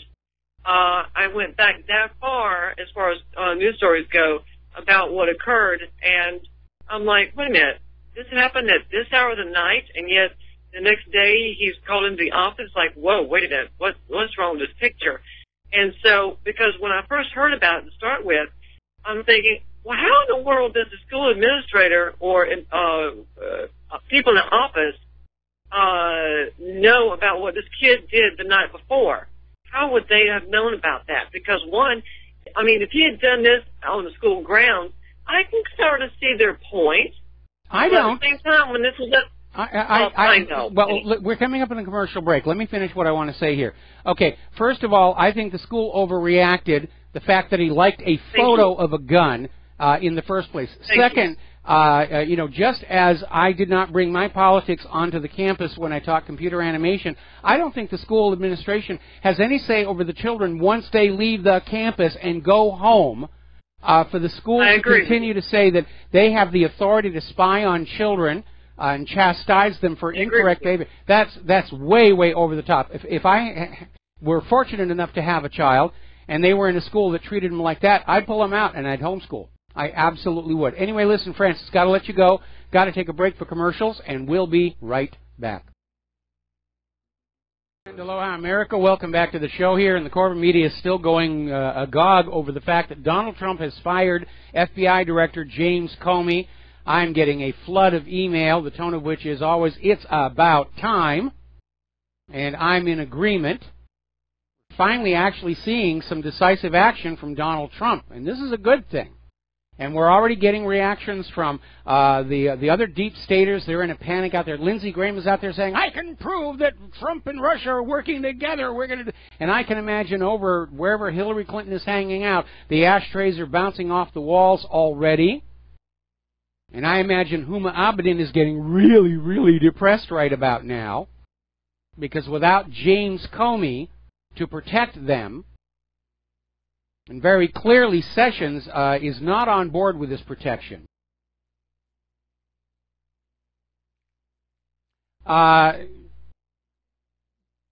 We could actually see some real investigations moving forward. So we're going to see who Trump is going to nominate to be the new head of the FBI. And I imagine there's going to be a lot of opposition in Congress. They don't want a director of the FBI who's actually going to go out and do investigations. It's the last thing they want. All they want are the congressional investigations, which are basically theater pieces. To say, well, the blame spreads everywhere, so nobody gets to go to jail. I hope Trump gets a real hard-nosed investigator in there, not another political cover-up artist. So, it's a good thing. Overall, it's a good thing. Now, getting on back to computers. Burger King pulled a really interesting marketing stunt last month. They had a TV commercial, 15-second, that was it. And in the commercial, a voice says, an actor says, okay, Google, tell us about the Whopper. And then the Google Home units in the viewers' rooms activated and started talking all about the Whopper burger for far longer than the 15 seconds that Burger King had paid for the actual ad. And, of course, it would just keep on going about how wonderful the Whopper was until somebody says, okay, Google, stop. Now, Google and Wikipedia are trying to make fixes to prevent this thing from happening. I think it's an uphill battle. And it's certainly one of the reasons I would not have one of those devices in my home to begin with. But this idea that you have something that's voice activated near the TV or radio, and somebody on the radio can say, okay, Google, tell us about Michael Rivero. I can hear the machines clicking already. Doesn't matter what technology is invented, somebody's going to turn it to make a fast buck or kill people with it. Now then, over at Spotify. And Spotify is most often credited as the music service most in tune with the pirate mentality, having converted millions of former file shares in recent years. Interestingly, a decade ago, the site actually populated its beta with pirate MP3s, including some that were only available on the Pirate Bay. It's kind of a little murky copyright thing there. I'll tell you, as somebody who worked for most of his life in the entertainment industry, I think the entertainment industry as a whole would be better served by sort of pulling back on the nitpicking issues of intellectual property and devote the effort into actually making new product that we're all going to want to watch. Because I think one of the reasons the cable TV industry is in such trouble, so many people are canceling their subscriptions, it's the same stuff over and over and over and over again. Hardly anything new coming along. And that's why people are shutting off their cable subscriptions. We've already seen this show 20 times. Why are we paying to have it come into the home again? There is a need for new content. And the industry's too busy making sure they're getting every penny for what went out before. Most of which, in my opinion, isn't worth the trouble to pirate in the first place. Now, getting on to medicine. Oh, got to take a break for commercials. We'll be right back. Aloha, America. Welcome back to the show here. And you know who I would like to see as head of the FBI? Trey Gowdy. That's who I want to see as head of the FBI. This guy will go after these high and mighty criminals who thought they were above the law. I think we all ought to get on over to the White House comment line or email the White House and just say, Trey Gowdy. Put that on out there. I think he would be a great FBI director. He would strike fear into the heart of all these corrupted politicians. Apparently, Susan Rice is having a very negative reaction to the news. Apparently, it took everybody by surprise. Sessions and Trump kept this close to the chest. And it took everybody by surprise. It took me by surprise. I wasn't expecting it. Boy, oh boy. So now all the members of Congress are standing up. They're going to have their statements about why they agree or disagree. Well, you know, Director Comey was doing a wonderful job protecting us from being tarred and feathered by the American people. How dare you remove him? Okay, getting on back to the health and science news. CBS actually ran a report about vaccine-injured people being denied benefits. Yesterday we were talking about this revelation that the law that indemnifies vaccine manufacturers from civil litigation resulting from harm from their products actually only applies to children. And adult vaccines are not covered by that law. And as a result, we're seeing Merck is being hit with multiple class action lawsuits over their shingles vaccine, which you've seen advertised all over the place, because people who are getting that vaccine, they're getting adverse effects. It is triggering shingles in some people. One person lost the eyesight in one eye. There's been at least one death. And Merck is not protected by that indemnification law that says you all have to go to the vaccine court. So everybody's lining on up. But apparently we're seeing this story now where vaccine-injured veterans are being denied benefits. I think everybody understands that when the facade comes down and everybody realizes how much harm has been caused by the vaccines, the pharmaceutical industries are going to be sued out of existence. And everybody's trying to find one way or another that they can protect the money. We must protect the money. Who cares about people? We've got to protect the money. It's a big pile of money. We must worship it. We must protect it. Another story from Natural News about yet another young girl was given the HPV vaccine. She's been left wheelchair bound, feeling like an 80-year-old. And she's having to be homeschooled. It's been 18 months since she had the shot. She can't stand up without getting faint. Can't leave the house without a wheelchair. This is what's going on. Now then, little news about Merck that most people don't know. One of the former presidents of Merck, George W. Merck, during World War II, actually developed biological weapons in the Merck laboratories for the United States government.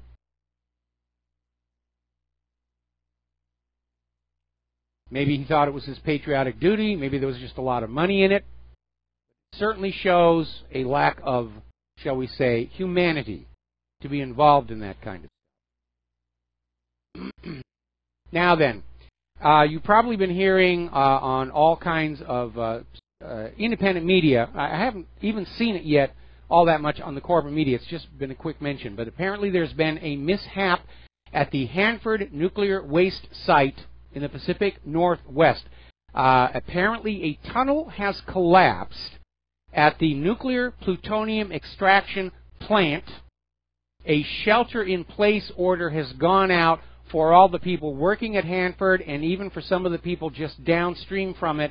And as of last report, the airspace over Hanford is now a no-fly zone. Airlines are scrambling to reroute flights. Apparently there has been a huge release of radiation into the area. And if any of our listeners are living near Hanford, and if you are, I'm sorry, and if you have a radiation meter, please turn it on and let us know what results you're getting. But they've declared a no-fly zone, and it's just a mess. And it is a reminder that all of these facilities to store and process nuclear waste are not designed to last for very long. Partly because the radioactive waste itself is highly corrosive, and the neutron flux actually breaks down the material. It's like material fatigue from stress, only it's from neutrons, which is why this next story ought to be raising hairs on the back of your neck.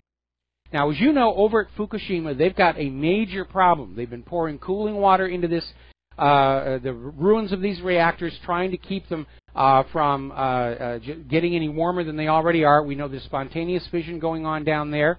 They don't know how long it's going to go on. And the plants to process the water and make it safe again keep failing. They're not keeping up. And if you look at Fukushima through Google Earth, you will see it is surrounded by all these storage tanks. Just miles and miles of storage tanks with this heavily contaminated wastewater. And so Japan has announced they finally have a solution. The ice wall failed. The water treatment plant failed. They've got a new solution. They're going to build these giant tanks to hold the Fukushima nuclear waste, and they're just going to drop it in the ocean. Problem solved, at least until somebody else is in authority. That is utterly ridiculous. Salt water is highly corrosive. So is the nuclear waste. I don't think it's possible to design a tank that will hold that nuclear waste for its expected lifespan of radioactivity, which in some cases of some of these isotopes is billions of years. They just love to dump things in the ocean because out of sight, out of mind. At the end of World War II, they dumped a lot of surplus weapons, including chemical weapons, into the oceans around Hawaii. And if you have a maritime chart, you know, a professional one, not just a little tourist map, but a professional maritime chart, it's clearly marked out. Don't fish here. Don't have trawling nets here. Probably shouldn't dive here. This is where we left the really icky stuff. And every once in a while, these cases are going to rupture, and the stuff will just flow out into the ocean. Maybe that is the explanation for all the sudden fish die-off off the coast of California. Maybe some of these abandoned chemical munitions that were dumped at the end of World War II, the casings are rupturing. Nobody's testing for it. But it really is, they've made a heck of a mess here. And again, another reminder, you should never let the money junkies make the safety decisions because they're always going to shortchange them. And the illustration of that with regard to Fukushima is the power station at Onagawa. Because the engineer in charge of constructing that plant would not back down on the safety requirements. All the other plants, the engineers were browbeaten down by the money junkies. We need to save money, make this a little smaller. We don't need this, we don't need that. And the engineer at Onagawa made a lot of enemies, but he stood firm. And it's a shame he did not live to see the vindication of his decision, because Onagawa was the only nuclear power station along that coastline that didn't suffer damage during the quake and tsunami. It was possible to build those power stations to not suffer this effect during a quake and tsunami. And most of the power stations, they cut corners to save money. Well, you know, the stockholders want more profit and the executives want more bonuses, so it's a good decision for us to all. Now, on to the subject of human-caused global warming. And apparently, over in Canton, New York, yes, it is snowing. It is still snowing. We are on May 9th. It is still snowing. Over in Colorado, they had an horrific hailstorm. Roads looked like they were covered in snow due to the amount of hail that fell yesterday afternoon. Travel delays. It's just amazing. All this. Remember back in 2000, snowfalls are now a thing of the past. Wrong. Now, EPA Administrator Scott Pruitt is today reaffirming in an interview on CNBC he is not a believer in catastrophic man-made global warming, and they are starting to purge the carbonazi scientific observers at both the EPA and the Department of the Interior. They're getting these carbonazis and fanatics out, and they're going to get some real scientists in who are not bought and paid for by Al Gore. Now, of course, Al Gore's got his new movie, The Inconvenient Sequel, coming on out in July. It's making the rounds of the various film festivals, and the obedient reviewers are saying it's amazing, it's fantastic, it's incredible, you must see this.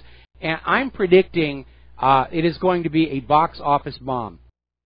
Because everybody knows what an absolute fraud the first film was. Nobody's going to go back and see Chapter 2 of More Lies, especially with the memory of a lingering winter and several record-setting winters in our memories. We're tired of being lied to. We're certainly not going to buy a ticket to be lied to some more. Now, surprisingly, over at the George Soros-funded Columbia Journalism Review, they are reporting on the number of scientists who are stepping forward to say that the media attempt to blame hurricanes on man-made climate change is not accurate. And they are absolutely correct, because heat is not what causes a major storm. It is a temperature differential between the air and the ground that causes severe storms. And you can get a major hurricane as much by upper atmospheric cooling as you can by warming the ground. And the proof of that is on the outer gas giant planets of our solar system, which have hurricane-like storms bigger than our entire planet at temperatures hundreds of degrees below zero.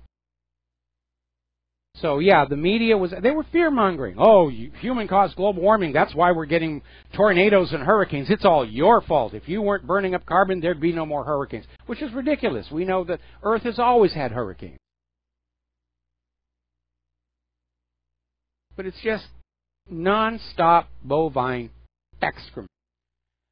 Now, I'm a dog lover. You probably are aware of that. I love big dogs, big fluffy dogs, roll around on the ground dogs. D-A-W-G, dog.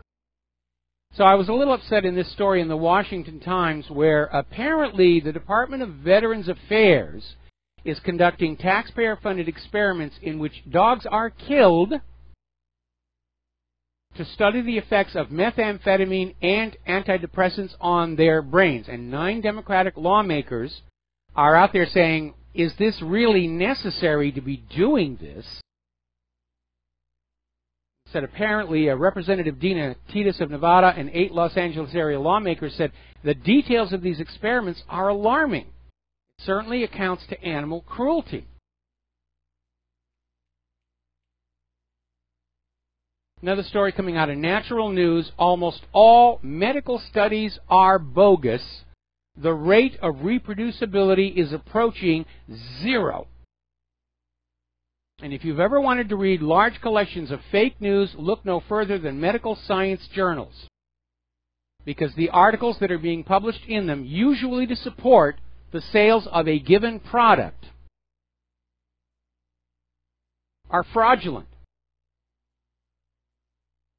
Richard Harris, who works for NPR, says the result is billions of dollars in fraud, waste, and unnecessary expenditures on big pharma drugs that just do not work, and in some cases can be harmful. Our science in this country has become politicized. It's no longer scientific. It's just another sales tool. And we've abandoned scientific method, and that is a mistake to do, because scientific method exists because of the recognition that an individual scientist is just as easy to corrupt as an individual politician or clergy or anybody else. If you offer them enough money, yeah, they'll write the science report and say, see, I'm a scientist. I got a white coat and a clipboard. Just accept what I say without argument. And the whole system has become corrupted by politics and money junkiism. And that is another reason why I am very upset that our schools are not really teaching science and scientific method to students. They're certainly indoctrinating them with the politicized science, human cause, global warming, blah, blah, blah, blah, blah. But they're not teaching kids how to think, how to analyze, how to check and verify for themselves. And the principle of reproducibility is the bedrock of the scientific method. If I conduct an experiment and I get this result, I should be able to tell you what materials I used, the procedure I used, and you should be able to generate the same result. If you can't, there's a problem. And we're seeing all these so-called medical studies that support big pharma drugs. They can't be reproduced. That's a problem. Remember when the ClimateGate scandal broke and researchers went to Hadley CRU and said, well, the solution is easy. Just give us the raw data and how you analyzed it. Let us reproduce your result that says there's a hockey stick human warming. And Hadley CRU said, no, we erased the raw data. We didn't have enough room on our computer. Didn't have the money to buy an extra little shirt pocket terabyte drive. Just take our word for it. We've got all these pretty expensive charts that we did. And that was the warning right there. That human-caused global warming isn't science, it's politics. Anybody who claims to be a scientist who says the raw data is no longer available, or I can't share with you the steps to reproduce my results, they're a con artist, white jacket and all. And it's leading to a nation in which we actually have a flood of ineffective and potentially harmful pharmaceuticals being marketed to us on TV in the name of a fast buck. That's a very dangerous situation. Apparently Johnson & Johnson lost their talc cancer case to the tune of $110 million. And again, products put into the market without really knowing. Causes cancer. We'll be right back with the last segment of our show today. Aloha America, welcome back to the show here, and getting on back to the firing of FBI Director James Comey. More and more articles are coming on out, and everybody has a different reason for why the firing took place. Some of them highly speculative, some of them really don't make any sense. Certainly, whatever the cause right now, it's the end of a long trail of abuses by James Comey, and I think Trump just got fed up. But apparently, the recommendation to fire him was from both Attorney General Sessions and the Deputy Attorney General, and Trump said, absolutely, let's go forward with it. It caught a lot of people by surprise, and individuals within our system who thought they were being protected by Comey, they're all out there on the warpath.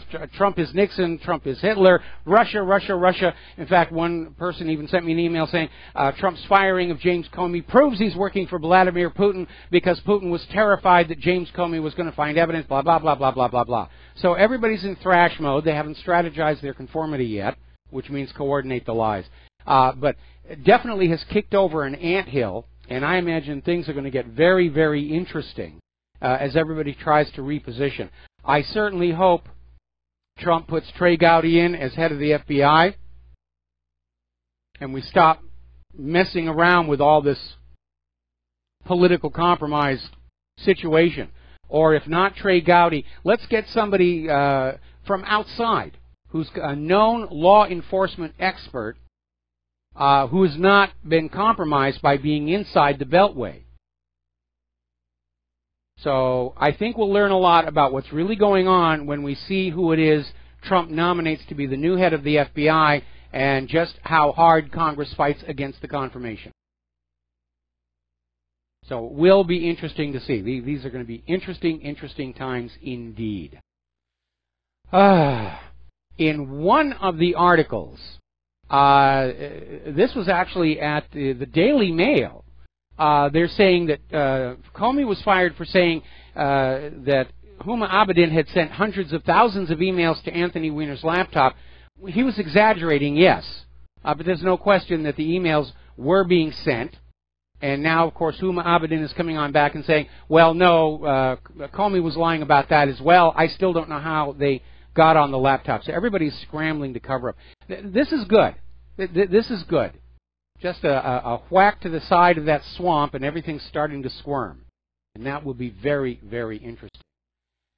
Apparently, there has been a laboratory study of common food that is finding glyphosate, a known carcinogen, probable carcinogen, in a lot of common foods like original Cheerios, Honey Nut Cheerios, Wheaties, Trix. It's amazing. This stuff is just everywhere, and it is very, very harmful. So what is the FDA going to do about it? They're going to spend $3 million of your money to propagandize you that GMO foods are good for you. Really? Honest, we wouldn't lie to you. We're the government. All right, there's the music. Time for me to get on out of here. Claire and I are going to go on out. We're going to celebrate the firing of James Comey. Also her birthday. And we'll be back tomorrow here on the Republic Broadcasting Network. Until then, stay informed, stay skeptical, take what you learn here, share it with everybody that you know, and we'll be back tomorrow. Aloha, America.